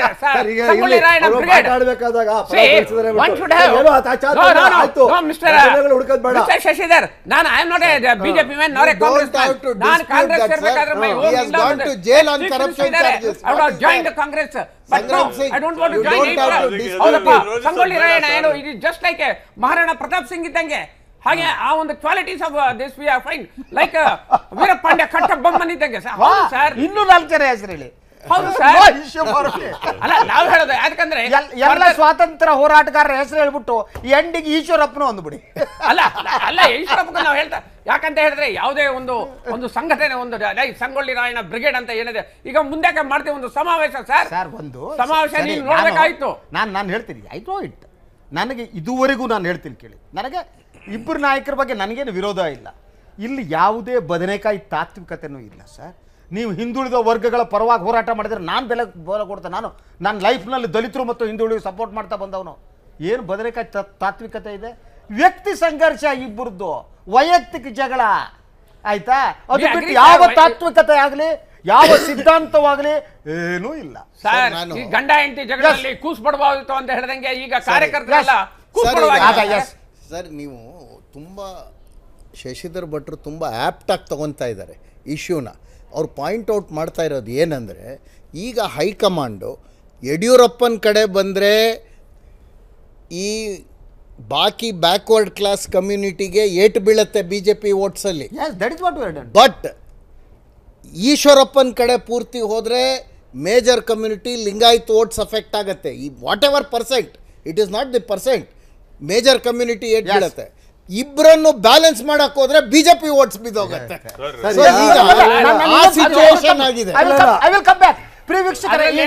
ನಮ್ಮಲ್ಲಿ ಒಬ್ರು ಅಮರ್ ಸಿಂಗ್ ಒಬ್ರು ಬಂದ್ಬಿಟ್ಟಿದ್ದಾರೆ ಇದರಲ್ಲಿ. ಒಂದ್ ನಿಮಿಷ, ಈ ದೊಡ್ಡ ನಾಯಕರ ಸಣ್ಣತನ ಹೇಗಿರ್ತವೆ ಅಂತ ಈ ರಾಜಕಾರಣದಲ್ಲಿ ಇರುತ್ತೆ ಕಂಡ್ರೆ, ಒಂದು ಆಫೀಸ್ನಲ್ಲಿರೋ ಯಾರಿಗೋ ಮಾಹಿತಿ ಕೊಡ್ತಾರೆ, all this things will happen. But ಇನ್ನೊಂದಾಗಿದ್ದಿದೆ ಮಜಾ, ಇದು ಯಡಿಯೂರಪ್ಪ ಮತ್ತು ಅವರ ವಿರುದ್ಧ ಇರುವ ಸಂತೋಷ್ ನಡುವಿನ ಜಗಳದ ಒಂದು ಸಣ್ಣ ಛಳಕ್ ಕೊಡುತ್ತೆ. ಇದು ಆ ಸುದ್ದಿ ನೋಡಿದೆವು. ಭಿನ್ನಮತೀಯ ನಾಯಕರಿಗೆ ರಹಸ್ಯ ಮಾಹಿತಿ ರವಾನೆ ಆರೋಪದ ಮೇಲೆ ಕಂಪ್ಯೂಟರ್ ಆಪರೇಟರ್ ಮಲ್ಲಿಕಾರ್ಜುನ ಎಂಬುವರನ್ನು BJP ರಾಜ್ಯಾಧ್ಯಕ್ಷ BS ಯಡಿಯೂರಪ್ಪ ಇಂದು ಕೆಲಸದಿಂದ ವಜಾ ಮಾಡಿದರು. ಆದರೆ ವಜಾಗೊಂಡ ಮಲ್ಲಿಕಾರ್ಜುನ್ಗೆ ಕೆಲವೇ ಗಂಟೆಗಳಲ್ಲಿ ಸಂಘ ಪರಿವಾರಕ್ಕೆ ಸೇರಿದ ಪತ್ರಿಕೆಯೊಂದರಲ್ಲಿ ಕೆಲಸ ಕೊಡಿಸುವ ಮೂಲಕ ರಾಷ್ಟ್ರೀಯ ಸಹ ಸಂಘಟನಾ ಕಾರ್ಯದರ್ಶಿ BL ಸಂತೋಷ್ ಯಡಿಯೂರಪ್ಪನವರಿಗೆ ತಿರುಗೇಟು ನೀಡೇ ಬಿಟ್ಟರು. BJP ಕಚೇರಿಯಲ್ಲಿ ಮಲ್ಲಿಕಾರ್ಜುನ್ ಕಂಪ್ಯೂಟರ್ ಆಪರೇಟರ್ ಆಗಿದ್ದರು. ಆದರೆ ಈಶ್ವರಪ್ಪ ಹಾಗೂ BL ಸಂತೋಷ್ಗೆ ಮಲ್ಲಿಕಾರ್ಜುನ್ ನಿನ್ನೆ ನಡೆದ ಸಭೆಯ ಕರಪತ್ರ ಮುದ್ರಣಕ್ಕೆ ಪಕ್ಷದ ಕಚೇರಿಯಿಂದಲೇ ನೆರವು ನೀಡಿದ್ರು ಅನ್ನೋ ಆರೋಪ ಇತ್ತು. ಈ ವಿಚಾರ ಗೊತ್ತಾದ ತಕ್ಷಣ ಯಡಿಯೂರಪ್ಪನವ್ರು ಹಾಗೆ ಕಂಡ್ರೆ ಅವ್ರಿಗೆ ಗೊತ್ತಾಗಣೆ ಇನ್ನು ಮುಂದೆ ನೋಡಲ್ಲ. ಯಡಿಯೂರಪ್ಪನವ್ರು ಮಲ್ಲಿಕಾರ್ಜುನ್ ಕೆಲಸದಿಂದ ಸಸ್ಪೆಂಡ್ ಕಿತಾಕ್ರಿ ವಜಾ ಅಂದರು. ಆದರೆ ಕೆಲಸ ಕಳೆದುಕೊಂಡು ಮಲ್ಲಿಕಾರ್ಜುನ್ಗೆ ಕೆಲವೇ ಗಂಟೆಗಳಲ್ಲಿ ಮತ್ತೊಂದು ಕೆಲಸವನ್ನು ಕೊಡಿಸ್ಬಿಟ್ರು ಸಂತೋಷ್. ಇಲ್ಲೂ ಕೂಡ ಯಡಿಯೂರಪ್ಪನವರಿಗೆ ಸೆಡ್ ಹೊಡೆದ್ರು. ಗುಬ್ಬಿ ಮೇಲೆ ಬ್ರಹ್ಮಾಸ್ತ್ರ ಬಿಟ್ಟಂಗೆ ಒಂದು ಟೈಪಿಸ್ಟ್ ಸರ್, ಅವರು ಆಪರೇಟರ್ ಸರ್, ಆ ಗುಬ್ಬಿ ಮೇಲೆ ಬ್ರಹ್ಮಾಸ್ತ್ರ. ದೊಡ್ಡ ನಾಯಕರು ಹೋಗ್ಬಿಟ್ಟು ಮಾಡಬಾರ್ದು, ಯಾವ ಆಪರೇಟರ್ ಕೊಟ್ಬಿಟ್ಟು ಆಪರೇಟರ್ಗೆ ಹೋಗಿದೆ ಒಂದು ಟೈಪ್ ಸಸ್ಪೆಂಡ್ ಮಾಡ್ಬಿಟ್ಟು. ನಮ್ಮ ಹುದ್ದೆ ಘನತೆ ನಮ್ಮನ್ನು ದೊಡ್ಡ ಮನುಷ್ಯನಾಗಿ ಮಾಡಬೇಕು, ಲಾರ್ಜ್ ಹಾರ್ಟೆಡ್ ಆಗಿ ಮಾಡಬೇಕು. ಯಾರೋ ಅಟೆಂಡರ್ ಹೋಗ್ಬಿಟ್ಟು ಇವ್ರ ಹತ್ರ ಮಾತಾಡ ಎತ್ತಾಕಯ್ಯ, ಇನ್ನೊಬ್ಬರ ಹತ್ರ ಮಾತಾಡ. What type? I don't understand. ಏನಿವೆ ಪ್ರಿಯ ವೀಕ್ಷಕರ, ಗೊತ್ತಿಲ್ಲ ಇದು ಮುಂದುವರಿಯುತ್ತೆ. ನಾನು ಇನ್ನೂ ಸುದ್ದಿಗಳಿವೆ ಮಧ್ಯೆ ಈ ಸುದ್ದಿನೂ ಚರ್ಚೆ ಮಾಡ್ಬೋದು. ಬಿಜೆಪಿಗೆ ಸಂಬಂಧಪಟ್ಟ ಸುದ್ದಿನೇ ಇದೆ. ಹಲವು ಲೋಕಪಾಲರ ನೇಮಕ್ಕೆ ಸಂಬಂಧಪಟ್ಟ ಹಾಗೆ ಕೇಂದ್ರ ಸರ್ಕಾರದ ವಿಳಂಬ ನೀತಿಯನ್ನು ಸರ್ವೋಚ್ಚ ನ್ಯಾಯಾಲಯ ಖಂಡಿಸಿದೆ. ಲೋಕಪಾಲ ಕಾನೂನಿಗೆ ತಿದ್ದುಪಡಿ ಮಾಡುವ ಕಾರಣ ನೀಡಿ ಈ ಮಹತ್ವದ ಹುದ್ದೆಯನ್ನು ಖಾಲಿ ಇಡೋದು ತರವಲ್ಲ ಅಂತ ಸುಪ್ರೀಂ ಕೋರ್ಟ್ ಹೇಳಿದೆ. ಕಾರಣ ನೀಡಿ ಲೋಕಪಾಲರ ನೇಮಕ ವಿಳಂಬ ಮಾಡುವುದು ಸರಿಯಲ್ಲ. ತಕ್ಷಣ ಲೋಕಪಾಲರನ್ನ ನೇಮಕ ಮಾಡುವಂತೆ ಸುಪ್ರೀಂ ಕೋರ್ಟ್ ಆದೇಶ. ನೆನೆಗುದಿಗೆ ಬಿದ್ದಿರೋ ಲೋಕಪಾಲರ ಆಯ್ಕೆಯನ್ನ ತಕ್ಷಣ ಮಾಡುವಂತೆ ಸರ್ವೋಚ್ಚ ನ್ಯಾಯಾಲಯ ಆದೇಶ ನೀಡಿತು. ಈ ಕಾನೂನಿಗೆ ತಿದ್ದುಪಡಿ ಮಾಡೋದಿದ್ರೆ ಮಾಡಿ, ಆದ್ರೆ ತಿದ್ದುಪಡಿ ಮಾಡ್ತೀವಿ ಅನ್ನೋದು ಲೋಕಪಾಲರ ಆಯ್ಕೆಗೆ ಅಡ್ಡಿಯನ್ನ ಉಂಟು ಮಾಡಬಾರದು. ಲೋಕಪಾಲರ ನೇಮಕವಾದ ಮೇಲೆ ಮಾಡಲಾಗುವ ತಿದ್ದುಪಡಿಯನ್ನ ಅನುಷ್ಠಾನಕ್ಕೆ ತರೋದು ಕಷ್ಟ ಅಲ್ಲ ಅಂತ ಜಸ್ಟಿಸ್ ರಂಜನ್ ಗೊಗಾಯ್ ಮತ್ತು ನವೀನ್ ಸಿನ್ಹಾ ಅವರನ್ನೊಳಗೊಂಡ ದ್ವಿಸದಸ್ಯ ಪೀಠ ಅಭಿಪ್ರಾಯಪಟ್ಟಿದೆ. ಲೋಕಪಾಲರ ನೇಮಕ ವಿಳಂಬ ಆಗ್ತಾ ಇರೋ ಬಗ್ಗೆ ಸ್ವಯಂ ಸೇವಾ ಸಂಸ್ಥೆಯೊಂದು ನ್ಯಾಯಾಲಯಕ್ಕೆ ಅರ್ಜಿ ಸಲ್ಲಿಸಿತ್ತು. ಈ ಎನ್ಜಿಒ ಪರವಾಗಿ ಹಿರಿಯ ವಕೀಲ ಶಾಂತಿಭೂಷಣ್ ವಾದ ಮಂಡಿಸಿದ್ರು. 2013ರಲ್ಲಿ ಈ ಕಾನೂನು ಅಂಗೀಕಾರ ಆಗಿತ್ತು. 2014ರಿಂದ ಕಾನೂನು ಜಾರಿಗೆ ಬಂದಿದೆ. ಆದರೆ ಇದುವರೆಗೆ ಲೋಕಪಾಲರನ್ನೇ ಉದ್ದೇಶಪೂರ್ವಕವಾಗಿ ನೇಮಿಸಲಾಗಿಲ್ಲ ಅಂತ ಶಾಂತಿಭೂಷಣ್ ವಾದ ಮಾಡಿದ್ರು. ಸರ್ಕಾರದ ಪರವಾಗಿ ವಾದ ಮಾಡಿದ ಅಟಾರ್ನಿ ಜನರಲ್ ಮುಕುಲ್ ರೋಹಟ್ಗಿ ಈ ಸಂದರ್ಭದಲ್ಲಿ ಲೋಕಪಾಲರ ನೇಮಕ ಸಾಧ್ಯ ಇಲ್ಲ, ಯಾಕಂದ್ರೆ ಪ್ರತಿಪಕ್ಷದ ನಾಯಕ ಆಯ್ಕೆ ಸಮಿತಿಯಲ್ಲಿ ಇರಲೇಬೇಕು. ಈ ಕುರಿತಂತೆ ತಿದ್ದುಪಡಿಯೊಂದು ಸಂಸತ್ತಿನ ಮುಂದೆ ಇದೆ. ಇದಾದ ಹೊರತು ಕೂಡ ಲೋಕಪಾಲರನ್ನ ನೇಮಿಸಲಾಗದು ಅಂತ ಹೇಳಿದ್ರು. ಆದ್ರೆ ನ್ಯಾಯಾಲಯ ಈ ವಾದವನ್ನ ಒಪ್ಪಿಕೊಂಡಿಲ್ಲ. ಬ್ಯೂರೋ ರಿಪೋರ್ಟ್, ಸುದ್ದಿ ಟಿವಿ. ಎಸ್, ಲೋಕಪಾಲ್ ನೇಮಕ ಏನಿದೆ, ಲೋಕಪಾಲ್ ನೇಮಕ ನಡೆದಂಥ ಹೋರಾಟ ನಮ್ಗೆ ಗೊತ್ತಿದೆ. ಈ ದೇಶದಲ್ಲಿ 2013ರಲ್ಲಿ ಏನು ಈ ಕಾನೂನು ಬಂತು, ನಮ್ಮ ಯೋಗ್ಯತೆಗೆ, ನಮ್ಮ ಡೆಮಾಕ್ರಸಿ ಯೋಗ್ಯತೆಗೆ ಒಂದು ಲೋಕಪಾಲರ ನೇಮಕ ಮಾಡೋದಕ್ಕೂ ನಮಗೆ ಸಾಧ್ಯ ಆಗಿಲ್ಲ. ಲೋಕಪಾಲ್ ನೇಮಕದ ಬಗ್ಗೆ ನಾನು ಹೇಳ್ತಾ ಇದ್ದೆ, ಏನು 2013ರಲ್ಲಿ ಕಾನೂನಾಗಿದೆ, 17 ಒಬ್ಬ ಲೋಕಪಾಲರ ನೇಮಕ ಮಾಡೋದಕ್ಕೆ ನಮಗೆ ಸಾಧ್ಯ ಆಗಲ್ಲ ಅಂತಂದರೆ ಬೇರೆ ಬೇರೆ ಕಾರಣಗಳನ್ನು ಕೊಡ್ತಾ ಮುಂದೂಡೋದಿದೆಯಲ್ಲ, ಇದು ಹೇಳಿ ಏನಾದರೂ ಮಾಡ್ತೀರಾ ಸರ್ ತಾವು? ಈಗಂತೂ ಸುಪ್ರೀಂ ಕೋರ್ಟ್ ಜಾಡಿಸಿದೆ ಅಲ್ವಾ, ಒಂದು ಸರ್ಕಾರಕ್ಕೆ ಒಂದು ಮನುಷ್ಯನಿಗಿದ್ದಾಗ ಒಂದು ಆತ್ಮ ಅಂತ ಇರ್ಬೇಕಂದ್ರೆ ವಿ ಶುಡ್ ಹ್ಯಾವ್ ದ್ಯಾಟ್. ಈ ಚೀಮರೆ ಹಾಕಿದೆ ಮಾಡಬೇಕು ಅನ್ಸ್ಬೇಕಲ್ಲ, ಒಂದು ಲೋಕಪಾಲ್ ನೇಮಕ ಮಾಡೋದಕ್ಕೆ ಸುಮ್ಮನೆ ಸಬು ಬೇಳೆ ಮುಂದೂಡೋದು. ಇವಾಗ ಒಂದು ನ್ಯಾಯಾಲಯ ಏನು ಹೇಳಬೇಕು ಅದು ಹೇಳಿದ್ದೆ, ಕಾರ್ಯಾಂಗದಲ್ಲಿ ನಾವು ಏನು ಮಾಡಬೇಕು ಕ್ರಮಬದ್ಧವಾಗಿ ಮಾಡ್ತಾ ಇದ್ದೀವಿ. ಅದುವರೆಗೂ ನ್ಯಾಯಾಂಗನೂ ಕಾಯಬೇಕು. ಹೇಳಿದ ತಕ್ಷಣ ಮಾಡಬೇಕು ಅನ್ನೋದಾಗಿದ್ದರೆ ಇದು ಯಾವತ್ತೂ ಆಗೋದು. ಇದಕ್ಕೊಂದಷ್ಟು ತೊಂದರೆಗಳು ತೊಡಕುಗಳು ಏನಿದಾವೆ ನಾವು ಇಲ್ಲಿ ಕೂತು ಚರ್ಚೆ ಮಾಡೋದಕ್ಕಿಂತ ಅಲ್ಲಿ ACB ಇತ್ತು, ಅದನ್ನ ನೋಡ್ಕೊಂಡು ಇಲ್ಲಿ ಮಾಡಿದ್ರು. ಇದು ಕಾಂಗ್ರೆಸ್ ಸರ್ಕಾರದವರು ಅಲ್ಲಿತ್ತಲ್ಲ ACB, ನಿಮ್ಗೆ ಯಾಕೆ ಲೋಕಾಯುಕ್ತ ಅಂತ ಹೇಳಿ ACB ಮಾಡಿದ್ರು.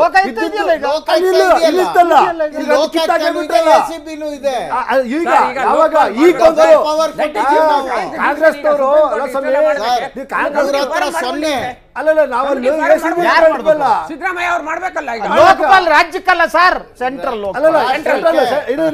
ಗುಜರಾತ್ ಗುಜರಾತ್ನಲ್ಲಿ ಲೋಕಾಯುಕ್ತ ಅನ್ನೋದು ACB ಇದೆ, ಅದು ಇತ್ತು. ಇವ್ರು ನಮ್ಗೆ ಒಂದ್ ನಿಮಿಷ ನೀವು ಮಾತಾಡ್ಬಿಟ್ರೆ ಒಂದ್ ನಿಮಿಷ ಕೇಳ್ರೆ ನೀವೇನು ಬೇಕಾಗಿಲ್ಲ. ಲೋಕಾಯುಕ್ತ ACB ಇಟ್ಕೊಂಡಿದ್ವಿ, ಕರ್ನಾಟಕದಲ್ಲಿ ತಂದ್ರಲ್ಲ. ಗಣೇಶ್, ಈ ಕೇಸ್ನಲ್ಲಿ ನೀವು ಆರ್ಗ್ಯುಮೆಂಟ್ ಮಾಡೋದು ಸ್ವಲ್ಪ ಕಷ್ಟ ಆಗುತ್ತೆ. ಯಾಕೆ ಅಂತ ಹೇಳಿ ಸರ್. ಒಂದು ಮೋದಿಯವರು ನೋಡಿ, ಅವರು ಯಾವತ್ತೂ ಕೂಡ ಅಲ್ಲಿ ಹೈಕೋರ್ಟ್ ಸೂಚನೆ ಕೊಟ್ಟು ಮಾಡಿದ್ರು ಅವರು ಲೋಕಾಯುಕ್ತರ ನೇಮಕ ಮಾಡೇ ಇಲ್ಲ ಅಲ್ವಾ. ಈಗ ಲೋಕಪಾಲ್ ಪ್ರಶ್ನೆ ಏನಿದೆ, ಲೋಕಪಾಲ್ ಬಿಲ್ ಪಾಸ್ ಆಯಿತು 2013ರಲ್ಲಿ, ಕಾನೂನು ಜಾರಿಗೆ ಬಂತು 2013. ಈಗ ಎಷ್ಟನೇ ಇಸ್ವಿ? 17ರಲ್ಲಿ ಆಗಿದ್ದನ್ನು 14ರಲ್ಲಿ ಇವ್ರು ಬಂದ ಮೇಲೆ ಅದನ್ನು ಮಾಡಬೇಕಾಗಿತ್ತಲ್ವ. ಈಗ ಅದಕ್ಕೇನು ಕಾರಣ ಏನು ಗೊತ್ತಾ? ತಿದ್ದುಪಡಿ ಏನು ಸಿಂಪಲ್. ಇವತ್ತು ಕೋರ್ಟ್ ಅಬ್ಸರ್ವೇಷನ್ ರೋಟ್ಗೆ ಹೇಳಿದ್ದೇನು ಅಂದರೆ, ವಿರೋಧ ಪಕ್ಷ ನಾಯಕರು ಒಂದು ಈ ಕಾನೂನು ಪ್ರಕಾರ ವಿರೋಧ ಪಕ್ಷದ ನಾಯಕರು ಸಮಿತಿಯಲ್ಲಿ ಇರಬೇಕು, ಆಯ್ಕೆ ಮಾಡೋಕ್ಕಾಗಲ್ಲ. ಅದಕ್ಕೆ ತಿದ್ದುಪಡಿಯನ್ನ ನಾವು ತರ್ತಾ ಇದ್ದೀವಿ, ಸಂಸತ್ತಿನ ಮುಂದಿದೆ, ಅದು ಪಾಸ್ ಆಗಬೇಕು. ಕೋರ್ಟ್ ಏನು ಹೇಳ್ತದೆ, ಅದಕ್ಕೆ ಅದೇ ಬೇಕಾಗಿಲ್ಲ ಅಂತ ಹೇಳ್ತಾರೆ. ಅದು ಅಗತ್ಯ ಏನೆಲ್ಲ ನಂತರ ಬೇಕಾದ್ರೆ ಮಾಡಿ, ಇರೋರು ಮಾಡಿ ಅಂತ ಮಾಡ್ಬೇಕಲ್ವ. ಅಲ್ಲಲ್ಲ ಈಗ ನೋಡಿ ಸರ್, ಯಾರು ಹಾಗೆ ಬೇಕಾದರೂ ಬಳಸಬಹುದು. ಅವ್ರ ಒಂದೇ ಮಾತು ಹೇಳಿದ್ದು ಏನು, ವಿರೋಧ ಪಕ್ಷದ ನಾಯಕರು ಎಲ್ಲರ ಸಂದರ್ಭದಲ್ಲಿ ಎಕ್ಸ್ಕ್ಯೂಸ್ ಅಂತಲ್ಲ ರೀ. ನಾಳೆ ನನ್ನ ಮಾತುಗಳನ್ನ ನಿಮ್ಮ ಅನುಕೂಲಕ್ಕೆ ಹೆಂಗ್ ಬೇಕಾದ್ರೂ ಬಳಸ್ಕೋಬಹುದು. ಅಕಸ್ಮಾತ್ ಇವತ್ತು ಹೇಳಿದರೆ ಇನ್ನು ಆದಷ್ಟು ಮಾಡ್ತಾರೆ. ನೀವು ಆಶಾವಾದಿಗಳಾಗಿರಿ, ಮಾಡೋದೇನಂತ ನಿರಾಶಾವಾದಿಗಳಾಗಿರೋದು ಬೇಡ. ಬಟ್ ಇಲ್ಲಿ ಬಟ್ ಇಲ್ಲಿ ರಾಷ್ಟ್ರದ ಅಭಿಮಾನ ಅಂದ್ರೆ ಇದೆ. ಈಗಿನ ಟರ್ಮ್ ಮುಗಿಯವರೆಗಾರು ಮಾಡ್ತಾರೆ ಮಾಡೇ ಮಾಡ್ತಾರೆ. ಅಥವಾ ನೆಕ್ಸ್ಟ್ ಟರ್ಮ್ ಅಲ್ಲ ಬಂದ ಅದನ್ನು ಗೊತ್ತಿಲ್ಲ, ಅದನ್ನು ಗೊತ್ತಿಲ್ಲ, ಮಾಡ್ತಾರೆ. ಮೋದಿ ಅವರು ಮಾಡ್ತಾರೆ. ಅಲ್ಲೇ ನಾಳೆ ದಿವಸ ಕಂಟೆಂಪ್ಟ್ ಪೆಟಿಷನ್ ಪ್ರೊಸೀಡಿಂಗ್ ಬರ್ಬೋದು. ಬಟ್ ಇಲ್ಲಿ ಲೋಕಪಾಲ್ ಆಗಿರ್ಲಿ, ಆಧಾರ್ ಆಗಿರ್ಲಿ, ಬೇರೆ ಏನಾದ್ರೂ ಇರ್ಲಿ, ಏನ್ ಇದು ಪದ್ಧತಿ ತಂದ್ರೇನು ಭ್ರಷ್ಟಾಚಾರ ಕಡಿಮೆ ಆಗುತ್ತಾ ದೇಶದಲ್ಲಿ ಅಂತ ನೋಡ್ಬೇಕು. ಅದು ಬೇರೆ ಸರ್, ನಾವು ಲೋಕಾಯುಕ್ತ ನಿಮ್ ಕತೆ ಅದು ಆಗ್ತಾ ಇಲ್ಲ. ಅದಕ್ಕೆ ಇನ್ಸ್ಟಿಟ್ಯೂಷನ್ ಕ್ರಿಯೇಟ್ ಮಾಡಿ ಏನ್ ಮಾಡಿದೀರಾ? ಒಂದು ಕೆಲಸ ಮಾಡಿ, ಈ ಭ್ರಷ್ಟಾಚಾರ ಕಡಿಮೆ ಆಗೋದಕ್ಕೆ ಏನ್ ಮಾಡ್ಬೇಕು ಅಂತ ಹೇಳಿ ನಿಮ್ ದೇವೇಗೌಡರು ಕುಮಾರಸ್ವಾಮಿ ಹತ್ರ ಕೇಳ್ಕೊಂಡು ನಾಳೆ ಬನ್ನಿ ಡಿಸ್ಕಸ್ ಮಾಡಿ. ಅವರು ಸಲಹೆ ಕೊಡ್ತಾರೆ ಭ್ರಷ್ಟಾಚಾರ ವಿರೋಧಿಗಳು. ಅವ್ರು ಎಂಥ ವಿರೋಧಿಗಳು ಅಪ್ಪ ಮಗ ಅಂದ್ರೆ go and ask and come back discuss. ಸ್ವಾಮಿ ವರದಿ ತಂದಿದ್ದೆ ಕುಮಾರಣ್ಣ 20 ಸಾವಿರ ಎಕರೆ ಲೂಟಿ ನನಗೆ ಗೊತ್ತು ಸರ್. ದೇವೇಗೌಡರ ಮೇಲೆ 60 ವರ್ಷ ರಾಜಕಾರಣಿ, ಒಂದು ಆರೋಪ ಇಲ್ಲ ಸರ್ ಅವ್ರ ಮೇಲೆ. ಅದು ಆ ಸಬ್ಜೆಕ್ಟ್ ಅಲ್ಲ, ಇನ್ನೊಂದು ಸಬ್ಜೆಕ್ಟ್ ಇಟ್ಕೊಂಡು ಮುಂದಿನ ಸುದ್ದಿ ತಗೋಣ. ಉತ್ತರ ಪ್ರದೇಶದಲ್ಲಿ ಯೋಗಿ ಆದಿತ್ಯನಾಥ್ ಮುಖ್ಯಮಂತ್ರಿ ಆದಮೇಲೆ ಬದಲಾವಣೆಗಳು ಆಗ್ತಾನೇ ಇವೆ. ಕೆಲವೊಂದು ನಿರೀಕ್ಷಿತ ಬದಲಾವಣೆಗಳಾದರೆ ಕೆಲವು ಅನಿರೀಕ್ಷಿತ ಬದಲಾವಣೆಗಳು. ಇದನ್ನು ಟೀಕಿಸುವವರು ಇದ್ದಾರೆ, ಹೊಗಳುವವರು ಇದ್ದಾರೆ. ಆದರೆ ಆದಿತ್ಯನಾಥ್ ಅವರನ್ನು ಆರಾಧಿಸುವವರು, ಅವರನ್ನು ಅನುಕರಿಸುವವರು ಹೆಚ್ಚಾಗ್ತಾ ಇದ್ದಾರೆ. ಇದು ಉತ್ತರ ಪ್ರದೇಶದಲ್ಲಿ ಬಾಲಬಡುಕರು, ವ್ಯಕ್ತಿ ಪೂಜಕರು ಹೆಚ್ಚುವಂತೆ ಮಾಡಿದೆ. ಇದಕ್ಕೆ ಇತ್ತೀಚಿನ ಉದಾಹರಣೆ ಮೀರತ್ನ ಶಾಲೆಯೊಂದು ತೆಗೆದುಕೊಂಡ ತೀರ್ಮಾನ. ಈ ಬಗ್ಗೆ ಪಾಲಕರಿಂದ ಪ್ರತಿಭಟನೆ ಕೂಡ ವ್ಯಕ್ತ ಆಗ್ತಾ ಇದೆ. ಇಲ್ಲಿದೆ ನೋಡಿ ಈ ಸ್ಟೋರಿ. ಮಕ್ಕಳು ಯೋಗಿ ಆದಿತ್ಯನಾಥ್ ರೀತಿ ತಲೆ ಕೂದಲು ಬೋಳಿಸಬೇಕು. ವಿವಾದಕ್ಕೆ ಕಾರಣವಾದ ಉತ್ತರ ಪ್ರದೇಶದ ಶಾಲೆಯೊಂದರ ಫರ್ಮಾನು. ಯೋಗಿ ಆದಿತ್ಯನಾಥ್ ಮುಖ್ಯಮಂತ್ರಿಯಾದ ಮೇಲೆ ಉತ್ತರ ಪ್ರದೇಶದಲ್ಲಿ ಹಲವಾರು ವಿವಾದಾತ್ಮಕ ಆದೇಶಗಳನ್ನ ಹೊರಡಿಸಲಾಯಿತು. ಹಾಗೇನೆ ಅವರು ಪ್ರತಿದಿನ ಏನ್ ಮಾಡ್ತಾರೆ, ಯಾವ ಆದೇಶ ನೀಡ್ತಾರೆ ಅನ್ನೋದು ಮಾಧ್ಯಮಗಳಿಗೆ ಆಹಾರವನ್ನ ಒದಗಿಸಿದ್ವು. ಮೋದಿ ಅವರ ನಂತರ ಯೋಗಿ ಆದಿತ್ಯನಾಥ್ರೇ ಬಿಜೆಪಿಯ ಪ್ರಧಾನಮಂತ್ರಿ ಅಭ್ಯರ್ಥಿ ಅಂತ ಬಿಜೆಪಿ ವಲಯದಲ್ಲಿ ಪ್ರಚಾರ ಕೂಡ ನಡೀತು. ಯೋಗಿ ಆದಿತ್ಯನಾಥ್ ಅವರನ್ನ ಅನುಕರಿಸುವವರ ಸಂಖ್ಯೆ ಹೆಚ್ಚಾಯಿತು. ಬಿಜೆಪಿಯ ಹಲವಾರು ಶಾಸಕರು ಕಾವಿ ಧರಿಸಿ ವಿಧಾನಸಭೆಗೂ ಬರತೊಡಗಿದ್ರು. ಇದೆಲ್ಲ ವೈಯಕ್ತಿಕ ವಿಚಾರ, ಅವರವರಿಗೆ ಬಿಟ್ಟ ವಿಚಾರ. ಆದರೆ ಮೀರತ್ನ ಶಾಲಾ ಆಡಳಿತವೊಂದು ಹೊರಡಿಸಿದ ಫರ್ಮಾನು ವಿದ್ಯಾರ್ಥಿಗಳ ಪಾಲಕರು ರಸ್ತೆಗೆ ಇಳಿಯುವಂತೆ ಮಾಡಿದೆ. ಈ ಕುರಿತು ಪ್ರತಿಭಟನೆ ಕೂಡ ನಡೀತಾ ಇದೆ. ಮೀರತ್ನ ರಿಷಬ್ ಅಕಾಡೆಮಿ ಶಾಲೆ ಇದು ಖ್ಯಾತ ಶಾಲೆಯೂ ಹೌದು. ಮಕ್ಕಳನ್ನ ಈ ಶಾಲೆಗೆ ಕಳುಹಿಸೋದು ಪ್ರತಿಷ್ಠೆಯ ವಿಚಾರ ಕೂಡ ಹೌದು. ಈ ಶಾಲೆ ಇತ್ತೀಚೆಗೆ ಹೊರಡಿಸಿದ ಸುತ್ತೋಲೆ ಈಗ ವಿವಾದಕ್ಕೆ ಕಾರಣವಾಗಿದೆ. ಶಾಲೆಗೆ ಬರುವ ಮಕ್ಕಳು ಮುಖ್ಯಮಂತ್ರಿ ಆದಿತ್ಯನಾಥ್ ಅವರಂತೆ ತಲೆ ಕೂದಲು ಬೋಳಿಸಿಕೊಂಡು ಬರಬೇಕು ಅನ್ನೋದೇ ಈ ಆದೇಶ. ನೀವು ಮುಖ್ಯಮಂತ್ರಿಗಳಂತೆ ಹೇರ್ ಸ್ಟೈಲ್ ಮಾಡ್ಕೊಂಡು ಬರದಿದ್ರೆ ತರಗತಿಗೆ ಪ್ರವೇಶ ಇಲ್ಲ ಅಂತ ಶಾಲಾ ಆಡಳಿತ ಸೂಚನೆಯನ್ನ ನೀಡಿದೆ. ಇದು ಮಕ್ಕಳ ಪಾಲಕರಿಗೆ ಸಿಟ್ಟು ಬರುವಂತೆ ಮಾಡಿದೆ. ನಿನ್ನೆ ಮಕ್ಕಳ ಪೋಷಕರು ರಸ್ತೆಗೆ ಇಳಿದ್ರು, ಪ್ರತಿಭಟನೆ ಮಾಡಿದ್ರು. ಪ್ರತಿಭಟನೆ ಉಗ್ರ ರೂಪ ತಳೆದಾಗ ಪೊಲೀಸರು ಮಧ್ಯ ಪ್ರವೇಶಿಸಬೇಕಾಯಿತು. ಈ ಬಗ್ಗೆ ಪ್ರತಿಕ್ರಿಯೆ ನೀಡಿರುವ ಶಾಲಾ ಮ್ಯಾನೇಜರ್, ಮಕ್ಕಳು ಶಾಲೆಗೆ ಡೀಸೆಂಟ್ ಆಗಿ ಬರಬೇಕು, ಉದ್ದ ಕೂದಲು ಬಿಡಬಾರ್ದು ಅಂತ ಈ ಸುತ್ತೋಲೆ ಹೊರಡಿಸಲಾಗಿದೆ ಅಂತ ವಿವರಣೆ ನೀಡಿದ್ದಾರೆ. ಜೊತೆಗೆ ಹೀಗೆ ಕೂದಲನ್ನ ಸಣ್ಣಗೆ ಹೊಡೆಸಿಕೊಳ್ಳೋದು ನಮ್ಮ ಸಂಸ್ಕೃತಿ ಅನ್ನುವ ಮಾತನ್ನ ಆಡಳಿತ ಮಂಡಳಿ ಹೇಳಿದೆ. ಒಟ್ನಲ್ಲಿ ಯೋಗಿ ಆದಿತ್ಯನಾಥರ ಅಂಧಾನುಕರಣೆ ಎಲ್ಲಿಗೆ ಒಯ್ಯುತ್ತದೆ ಗೊತ್ತಿಲ್ಲ. ಆದಿತ್ಯನಾಥರಂತೆ ಎಲ್ಲರೂ ಕಾವಿಯನ್ನೇ ಧರಿಸಬೇಕು, ಅವರಂತೆ ಮದುವೆಯಾಗದೆ ಉಳಿಬೇಕು ಎನ್ನುವ ಆದೇಶವು ಹೊರಟ್ರೆ ಮಾತ್ರ ತುಂಬಾನೇ ಕಷ್ಟ. ಬ್ಯೂರೋ ರಿಪೋರ್ಟ್, ಸುದ್ದಿ ಟಿವಿ. ಎಸ್, ಆದಿತ್ಯನಾಥರಂತ ಕೂದಲು ಬಿಡಬೇಕೋ ಇನ್ಯಾರಂತೆ ಬಿಡಬೇಕೋ ಗೊತ್ತಿಲ್ಲ. ಆದರೆ ಇದಕ್ಕೆ ಸಂಬಂಧಪಟ್ಟ ಇನ್ನೊಂದು ವರದಿಯನ್ನು ನೋಡ್ತಾ ಇದ್ದೆ. ಅದು ನಮ್ಮ ವರದಿಯಲ್ಲಿ ಆ ಅಂಶ ಇಲ್ಲ. ಅದು ನನಗೆ ಇನ್ನೂ ಸೀರಿಯಸ್ ಆಗಿ ಅನಿಸೋದು. The police had to intervene on Thursday as parents of students reached the school and protested. Students say the management has also banned eating non-vegetarian food in school. ಅಂದರೆ ನಾನು ಹೇಳ್ತಾ ಇದ್ದೆ, ನಿಮ್ಮ ಆಹಾರ ಪದ್ಧತಿಯ ಏನು ಸ್ವಾತಂತ್ರ್ಯ ಇದೆ ಅದನ್ನು ಕೂಡ ನೀವು ಶಾಲೆಯಿಂದನೇ ಹೇಳ್ತಿದ್ದೀರಿ. ನೀವು ಬೆಳಗ್ಗೆ ಹೇಳ್ಬೇಕು, ಇಷ್ಟೊತ್ತಿಗೆ ಹೇಳ್ಬೇಕು, ತೀರ್ಥ ಕುಡಿಬೇಕು. ತೀರ್ಥ ಅಂದರೆ ಸಂಜೆ ಹೊತ್ತು ಜನರ ನಿಮ್ಮ ತೀರ್ಥ ಅಲ್ಲ, ಮಾರ್ನಿಂಗ್ ದೇವರ ಅಭಿಷೇಕ ಮಾಡಿ ತೀರ್ಥ, ಶಂಖದಲ್ಲಿ ಬಂದ ತೀರ್ಥ, ಆ ತೀರ್ಥ ಸ್ವೀಕಾರ ಮಾಡಬೇಕು, ಇದೇ ದೇವ್ರ ಪೂಜೆ ಮಾಡಬೇಕು, ಇದೇ ಆಹಾರ ಸ್ವೀಕಾರ ಮಾಡಬೇಕು. ವಾಟ್ ಟೈಪ್ ಮಕ್ಕಳದಂತೂ ಬಿಡಿ, ಕೂದು ಬಿಡೋ ಹಂಗಿಲ್ಲ.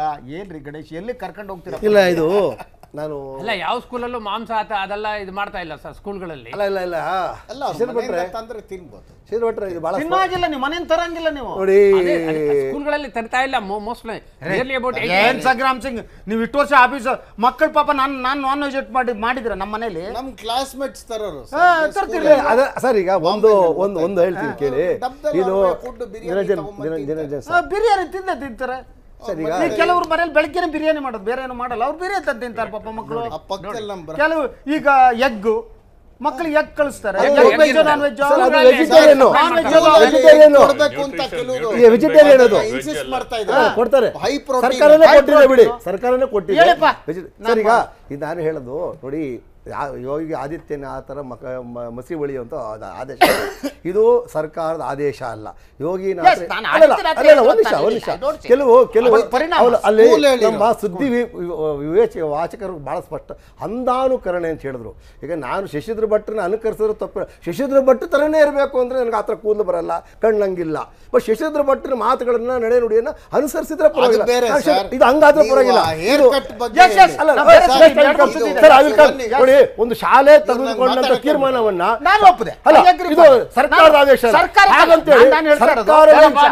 ಅಲ್ಲ, ಸರ್ಕಾರದ ಕೆಟ್ಟ ರೀತಿಯನ್ನು ಬಿಂಬಿಸ್ತಾ ಇದೆ ಅನ್ನತಕ್ಕಂಥ ಹೇಳಿಕೆ. ಒಂದು ನಿಮಿಷ ಗಣೇಶ್, ನಾನು ಇದ್ರ ಬಗ್ಗೆ ಆದಿತ್ಯನಾಥರ ದೂಷಿಸ್ತಾ, ಬಟ್ ಆದಿತ್ಯನಾಥರ ನಡವಳಿಕೆಗಳು ಆ ಸಮಾಜದ ಮೇಲೆ, ಆ ರಾಜ್ಯದ ಸಾಮಾನ್ಯ ಜನರ ಮೇಲೆ ಯಾವ ರೀತಿ ಪರಿಣಾಮ ಬೀರುತ್ತೆ, ಅದು ಅಪಾಯಕಾರಿಯಾದ್ದು. ಅಪಾಯಕಾರಿ ಶಾಲೆ ತಗೊಳ್ಳೋ ತೀರ್ಮಾನ ಖಂಡಿಸ್ತೀನಿ, ಅದನ್ನ ಖಂಡಿಸ್ತೀನಿ. ನಾರ್ತ್ ಕೊರಿಯಾನಲ್ಲಿ ಕಿಮ್ ಜಾಂಗ್ ಉ ಅಂತ ಅವನು ಪ್ರೆಸಿಡೆಂಟ್ ಇದ್ದಾನೆ, ಅವನ ಬ್ರದರ್ನೇ ಸಾಯಿಸ್ಬಿಟ್ಟ ಮೊನ್ನೆ. ಆ ಕಿಮ್ ಜಾಂಗ್ ಉ ಏನು ಒಂದು ಆದೇಶ ಕೊಟ್ಟ, ಅವರ ದೇಶ ಪೂರ್ತಿ ಅವನ ಥರ ಹೇರ್ ಸ್ಟೈಲ್ ಇರಬೇಕು. ಇನ್ನು ನೆಕ್ಸ್ಟು ಅವನು ಎಲ್ಲರಿಗೂ ಚಾಲೆಂಜ್ ಮಾಡ್ತಾನೆ, ನ್ಯೂಕ್ಲಿಯರ್ ವೆಪನ್ ಮಾಡಲ್ಲ ಅಂದ್ರೆ ನಾ ಮಾಡ್ತೀನಿ ಅಂತಾನೆ. ಡಿಕ್ಟೇಟರ್ಶಿಪ್. ಈಗ ಸ್ವಲ್ಪ ಏನಾರು ಅವ್ರ ತರ ಹೋಗ್ತಾ ಇದೆಯಾ?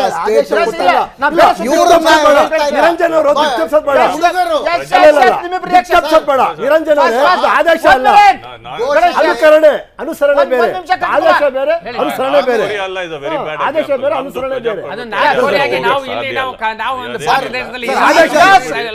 ಬಹಳ ಒಂದು ಇಂಪಾರ್ಟೆಂಟ್ ಸುದ್ದಿ ಇದೆ, ಸಾಕಿದು. 220ರ ಹೊತ್ತಿಗೆ ಭಾರತ ವಿಶ್ವದ 4ನೇ ಅತಿ ದೊಡ್ಡ ಆರ್ಥಿಕತೆಯಾಗಿ ಹೊರಹೊಮ್ಮಲಿದೆ ಅಂತ ಜಾಗತಿಕ ಹಣಕಾಸು ನಿಧಿ IMF ತಿಳಿಸಿದೆ. ಇನ್ನು 5 ವರ್ಷಗಳಲ್ಲಿ ಇಂಗ್ಲೆಂಡ್ ಇನ್ನಷ್ಟು ಕುಸಿದು ತನ್ನ ಸ್ಥಾನವನ್ನು ಭಾರತಕ್ಕೆ ಬಿಟ್ಟುಕೊಡಲಿ ಅಂತ ಕೂಡ IMF ಹೇಳಿದೆ. ಆರ್ಥಿಕತೆಯಲ್ಲಿ ಇಂಗ್ಲೆಂಡ್ ಹಿಂದಿಕ್ಕಲಿದೆ ಭಾರತ. ಜಾಗತಿಕ ಹಣಕಾಸು ನಿಧಿ IMF ಭವಿಷ್ಯ. ಜಾಗತಿಕ ಹಣಕಾಸು ನಿಧಿ IMF ಭಾರತದ ಆರ್ಥಿಕತೆಯ ಕುರಿತು ಕೆಲವೊಂದು ಒಳ್ಳೆಯ ಮಾತುಗಳನ್ನಾಡಿದೆ. ಡಿಮಾನಿಟೈಸೇಷನ್ ಇಂದ ಭಾರತದ ಆರ್ಥಿಕತೆಯ ಮೇಲೆ ಋಣಾತ್ಮಕ ಪರಿಣಾಮ ಉಂಟಾಗಿತ್ತು, ಈಗ ಸುಧಾರಿಸುತ್ತಿದೆ. ಇದೇ ಸ್ಥಿತಿ ಹೀಗೆ ಮುಂದುವರೆದರೆ ಭಾರತ ಜರ್ಮನಿಯನ್ನು ಹಿಂದಕ್ಕೆ ಹಾಕಬಹುದಾಗಿದೆ. ಆದರೆ ಈ ಗುರಿಯನ್ನು ಮುಟ್ಟಲು ಹಲವು ರೀತಿಯ ಸವಾಲುಗಳನ್ನು ಭಾರತ ಎದುರಿಸಬೇಕಾಗುತ್ತದೆ. ಇನ್ನು GST ಮತ್ತು ಸಾಲ ಮರುಪಾವತಿಯಲ್ಲಿನ ಸಮಸ್ಯೆ ಭಾರತಕ್ಕೆ ಬಹುದೊಡ್ಡ ಸವಾಲಾಗಿದೆ ಎಂದು IMF ಹೇಳಿದೆ. 2022ರಲ್ಲಿ ಭಾರತದ ಆರ್ಥಿಕತೆ ಇಂಗ್ಲೆಂಡ್ನ ಆರ್ಥಿಕತೆಯನ್ನು ಹಿಂದಕ್ಕೆ ಹಾಕುವುದರಿಂದ ಇಂಗ್ಲೆಂಡ್ ವಿಶ್ವದ ಮೊದಲ 5 ಬಲಿಷ್ಠ ಆರ್ಥಿಕತೆ ಹೊಂದಿದ ರಾಷ್ಟ್ರಗಳ ಪಟ್ಟಿಯಿಂದ ಹೊರಕ್ಕೆ ಬೀಳಲಿದೆ ಎಂದು IMF ಭವಿಷ್ಯ ನುಡಿದಿದೆ. ಭಾರತ ಈಗ ಎದುರಿಸುತ್ತಿರುವ ಪ್ರಮುಖ ಸಮಸ್ಯೆ ಎಂದರೆ ಬಂಡವಾಳ ಹೂಡಿಕೆಯ ಪ್ರಮಾಣದಲ್ಲಿನ ಕುಸಿತ. ಹಾಗೆ GST ಅನುಷ್ಠಾನದಲ್ಲಿನ ಸಮಸ್ಯೆಗಳು ಯಾವ ರೀತಿ ದೀರ್ಘಕಾಲೀನ ಪರಿಣಾಮ ಬೀರುತ್ತದೆ ಎನ್ನುವುದು ಬಹುಮುಖ್ಯ ಅಂಶಗಳಾಗಿವೆ. ಹಾಗೆ ಉತ್ಪಾದನಾ ಪ್ರಮಾಣವು ಕುಸಿತ ಕಾಣುತ್ತಿದೆ. ಇದೆಲ್ಲದರ ನಡುವೆ 2017 ಮತ್ತು 2022ರ ಅವಧಿಯಲ್ಲಿ ಭಾರತದ GDP ಪ್ರಮಾಣ 9.9ಕ್ಕೆ ಇರುವ ನಿರೀಕ್ಷೆ ಇದೆ ಎಂದು ವರದಿ ತಿಳಿಸಿದೆ. ಬ್ಯೂರೋ ರಿಪೋರ್ಟ್, ಸುದ್ದಿ ಟಿವಿ. 2022ರಲ್ಲಿ ಭಾರತ ಏನು ವಿಶ್ವದ 5 ರಾಷ್ಟ್ರಗಳು ಏನಿವೆ ಪ್ರಬಲ ಆರ್ಥಿಕತೆಯ ರಾಷ್ಟ್ರಗಳು, ಅದರಲ್ಲಿ ನಾವು ಸೇರಿದ ಸಂತೋಷ. ಅದನ್ನು ಹೇಳಬೇಕಾದ್ರೆ ನಮ್ಮ ಗಣೇಶ್ ಅಲ್ಲೇ ಕೂತಾಡ ವಾ ಅಂತಿದ್ರು, ಅಂದರೆ ಆ ಕ್ರೆಡಿಟ್ ಎಲ್ಲ ಮೋದಿಗೆ ಹೋಗುತ್ತೆ ಅಂತ ಅಲ್ಲ, ಅದು ನಾನು ಅಭಿನಂದಿಸ್ತೀನಿ. ನೋಡಿ, ಮೋದಿನೂ ಆಗಲಿ ಭಾರತ ದೇಶದ ಜನತೆಯ ಪ್ರಾಮಾಣಿಕತೆ ಮತ್ತು ಭಾರತ ದೇಶದ ಜನತೆಯ ಒಂದು ಈ ದಿಕ್ಕಿನಲ್ಲಿ ಪಾಲ್ಗೊಳ್ತಾರೆ. ಭಾರತ ದೇಶ ಜನತೆಯ ಕಾಂಟ್ರಿಬ್ಯೂಷನ್ ಇದೆ, ಮನಮೋಹನ್ ಸಿಂಗ್ ಕಾಂಟ್ರಿಬ್ಯೂಷನ್ ಎಲ್ಲರೂ ಇದೆ. ಏನು PV ನರಸಿಂಹರಾವ್, ನಮ್ಮ PV ನರಸಿಂಹರಾವ್ ಅವರು ಇದೆ ಸರ್, ಮನಮೋಹನ್ ಸಿಂಗ್ ಅವರು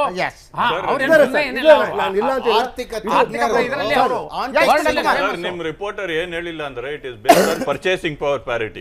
ಆಯ್ತಾ, ರಿಯಲ್ GDP ಅಲ್ಲಿ ಇಲ್ಲ. ರಿಯಲ್ GDP ಅಲ್ಲಿ ಭಾರತ ಇನ್ನು 18 ಹಾಗಾಗಿ ಇದು ಪರ್ಚೇಸಿಂಗ್ ಪವರ್ ಪ್ಯಾರಿಟಿ ಮೆಜರ್ ಬಂದು ಆಟ ಕುಂಟು ಲೆಕ್ಕಕ್ಕಿಲ್ಲ ಅಂತೀವಿ ನೋಡಿ. ಹಾಗೆ purchasing power parity compared to other countries doesn't count for anything. IMF IMF ಏನು ಸ್ಟೇಟ್ಮೆಂಟ್ಗಳು ಎಲ್ಲಾ ಸಂದರ್ಭದಲ್ಲಿ ಸರಿಯಾಗಿರುತ್ತೆ ಅಂತ ನಾನು ಹೇಳಲ್ಲ. IMF is sir, but purchasing power parity measurement ಬಹಳ ಮುಖ್ಯ ಅಲ್ಲಿ ಹೇಳಿಲ್ಲ ನೀವು ಅದನ್ನ ಹೇಳಿಲ್ಲ ನೀವು ರಿಪೋರ್ಟ್ ಅಲ್ಲಿ IMF ರಿಪೋರ್ಟ್ ಅಲ್ಲಿ.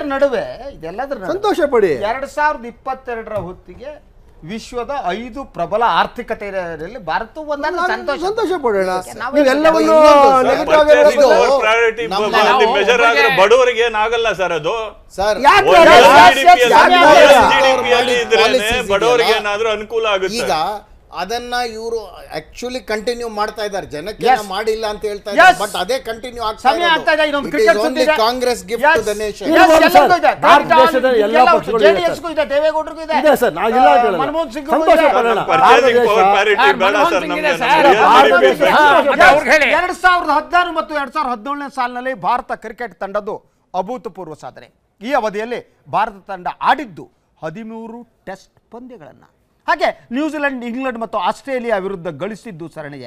ಇದೆಲ್ಲ ಸರಿ, ಆದರೆ ಹೀಗೆ ವಿಜಯವನ್ನು ತಂದುಕೊಟ್ಟ ತಂಡದ ಆಟಗಾರರಿಗೆ ಕಳೆದ 6 ತಿಂಗಳಿನಿಂದ ನೀಡಬೇಕಾದ ಹಣವನ್ನೇ ನೀಡಿಲ್ಲ. ಇದು ಭಾರತ ಕ್ರಿಕೆಟ್ ನಿಯಂತ್ರಣ ಮಂಡಳಿಯ ಅಂಧ ದರ್ಬಾರ್ಗೆ ಹಿಡಿದ ಕೈಕನ್ನಡಿ.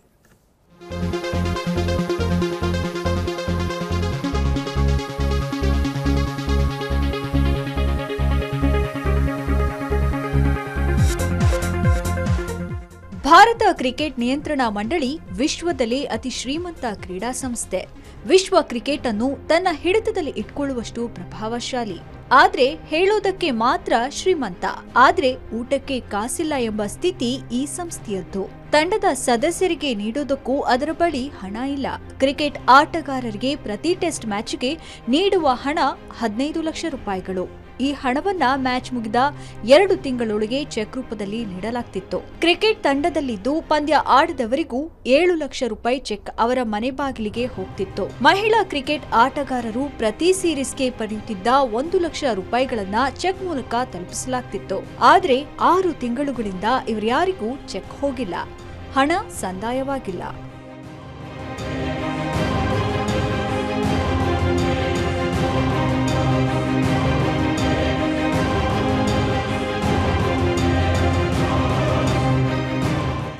ತಂಡದ ಆಟಗಾರರೊಬ್ಬರ ಪ್ರಕಾರ ಈ ರೀತಿ ಎಂದೂ ಆಗಿರ್ಲಿಲ್ಲ. ನಾವು ಯಾವಾಗ್ಲೂ ನಿಗದಿತ ಅವಧಿಯ ಒಳಗೆ ಹಣ ಪಡಿತಿದ್ವು, ಆದ್ರೆ ಈಗ ಯಾವಾಗ ನಮ್ಮ ಹಣ ನಮ್ಗೆ ಸಿಗುತ್ತೆ ಅನ್ನೋದೇ ಗೊತ್ತಿಲ್ಲ.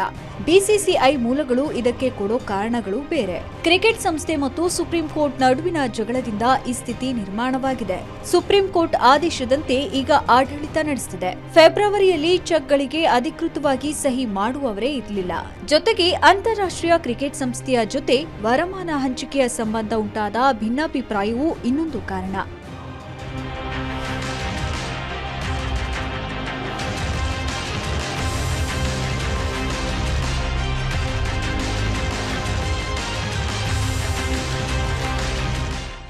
ಕಾರಣಗಳು ಏನೇ ಇರಲಿ, ಆಟಗಾರರಿಗೆ ಬರಬೇಕಾದ ಹಣ ಬಂದಿಲ್ಲ. ಯಾವಾಗ ಬರುತ್ತೆ ಅನ್ನೋದು ಗೊತ್ತಿಲ್ಲ. ಬ್ಯೂರೋ ರಿಪೋರ್ಟ್, ಸುದ್ದಿ ಟಿವಿ.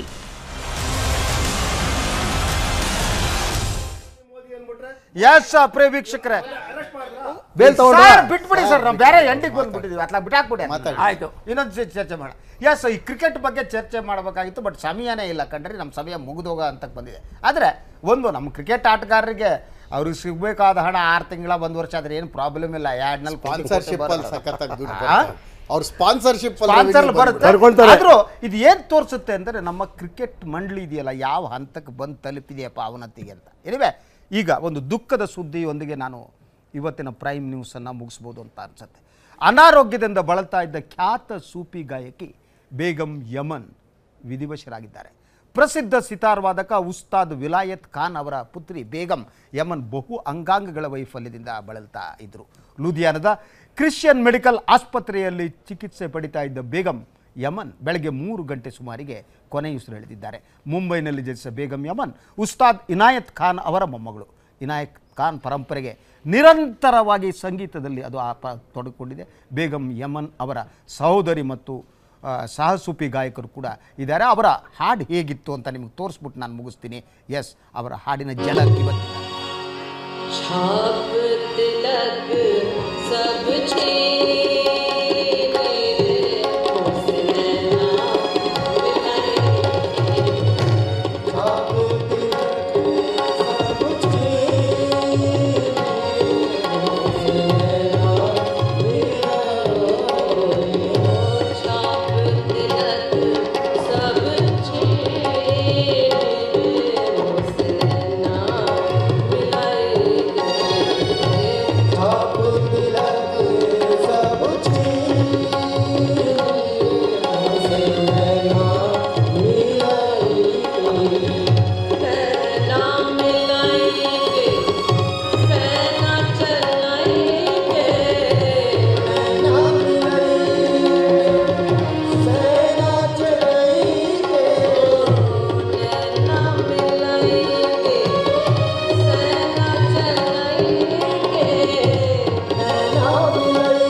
ಎಸ್, ಬೇಗಂ ಯಮನ್, ಯಮನ್ ರಾಗದ ಹೆಸರು ಕೂಡ. ಸೊ ಒಂದು ಈ ಸೂಫಿ ಗಾಯನ ಇದೆಯಲ್ಲ, ಒಂದು ಭಾಳ ಅದ್ಭುತವಾದ್ದು. ಅದು ಇಸ್ಲಾಂ ಮತ್ತು ಈ ಹಿಂದೂ ಧರ್ಮದ ಕೆಲವು ಅಂಶಗಳನ್ನು ಸೇರಿ ಸೂಫಿಸಮ್ ಈ ದೇಶದಲ್ಲಿ ಬೆಳೀತು. ಭಾಳ ಅದ್ಭುತವಾದ್ದು ಆ ಸೂಫಿ ಗಾಯನ ಕೂಡ. ಹಾಗೆ ನಮ್ಮನ್ನು ಇನ್ನೊಂದು ಪ್ರಪಂಚಕ್ಕೆ ಕೊಂಡೊಯ್ಯುತ್ತೆ. ಅದು ಸಂಗೀತದ ಶಕ್ತಿ ಕೂಡ. ಇವತ್ತು ಏನು ಬೇಗಂ ಯಮನ್ ಖಾನ್ ಅಸುನೀಗಿದ್ದಾರೆ. ಅವರಿಗೆ ಶ್ರದ್ಧಾಂಜಲಿಯನ್ನು ಸಲ್ಲಿಸ್ತಾ ಅವರ ಹಾಡುಗಳನ್ನ ನೆನಪು ಮಾಡ್ಕೋತಾ ಇವತ್ತಿನ ಈ ಪ್ರೈಮ್ ನ್ಯೂಸನ್ನು ಮುಗಿಸ್ತಾ ಇದ್ದೀನಿ. ನಾಳೆ ಶನಿವಾರ, ನಾಡಿದ್ದು ಭಾನುವಾರ, 2 ದಿನ ಬರಲ್ಲ ವೀಕೆಂಡ್. ನೀವು ಕೂಡ ವೀಕೆಂಡ್ ಎಂಜಾಯ್ ಮಾಡಿ, ನಾನು ಎಂಜಾಯ್ ಮಾಡ್ತೀನಿ. ಸೋಮವಾರ ಮತ್ತೆ ಯಥಾ ಪ್ರಕಾರ 9 ಗಂಟೆಗೆ ಹಾಜರಾಗ್ತೀನಿ. ಅತಿಥಿಗಳ ಜೊತೆ, ಸುದ್ದಿಗಳ ಜೊತೆ, ಚರ್ಚೆ, ಜಗಳ, ಮಾತು, ಮಂಥನ ಎಲ್ಲ ಇರುತ್ತೆ. ಅಲ್ಲಿವರೆಗೆ ಎಲ್ಲರಿಗೂ ಕೂಡ ಶುಭರಾತ್ರಿ.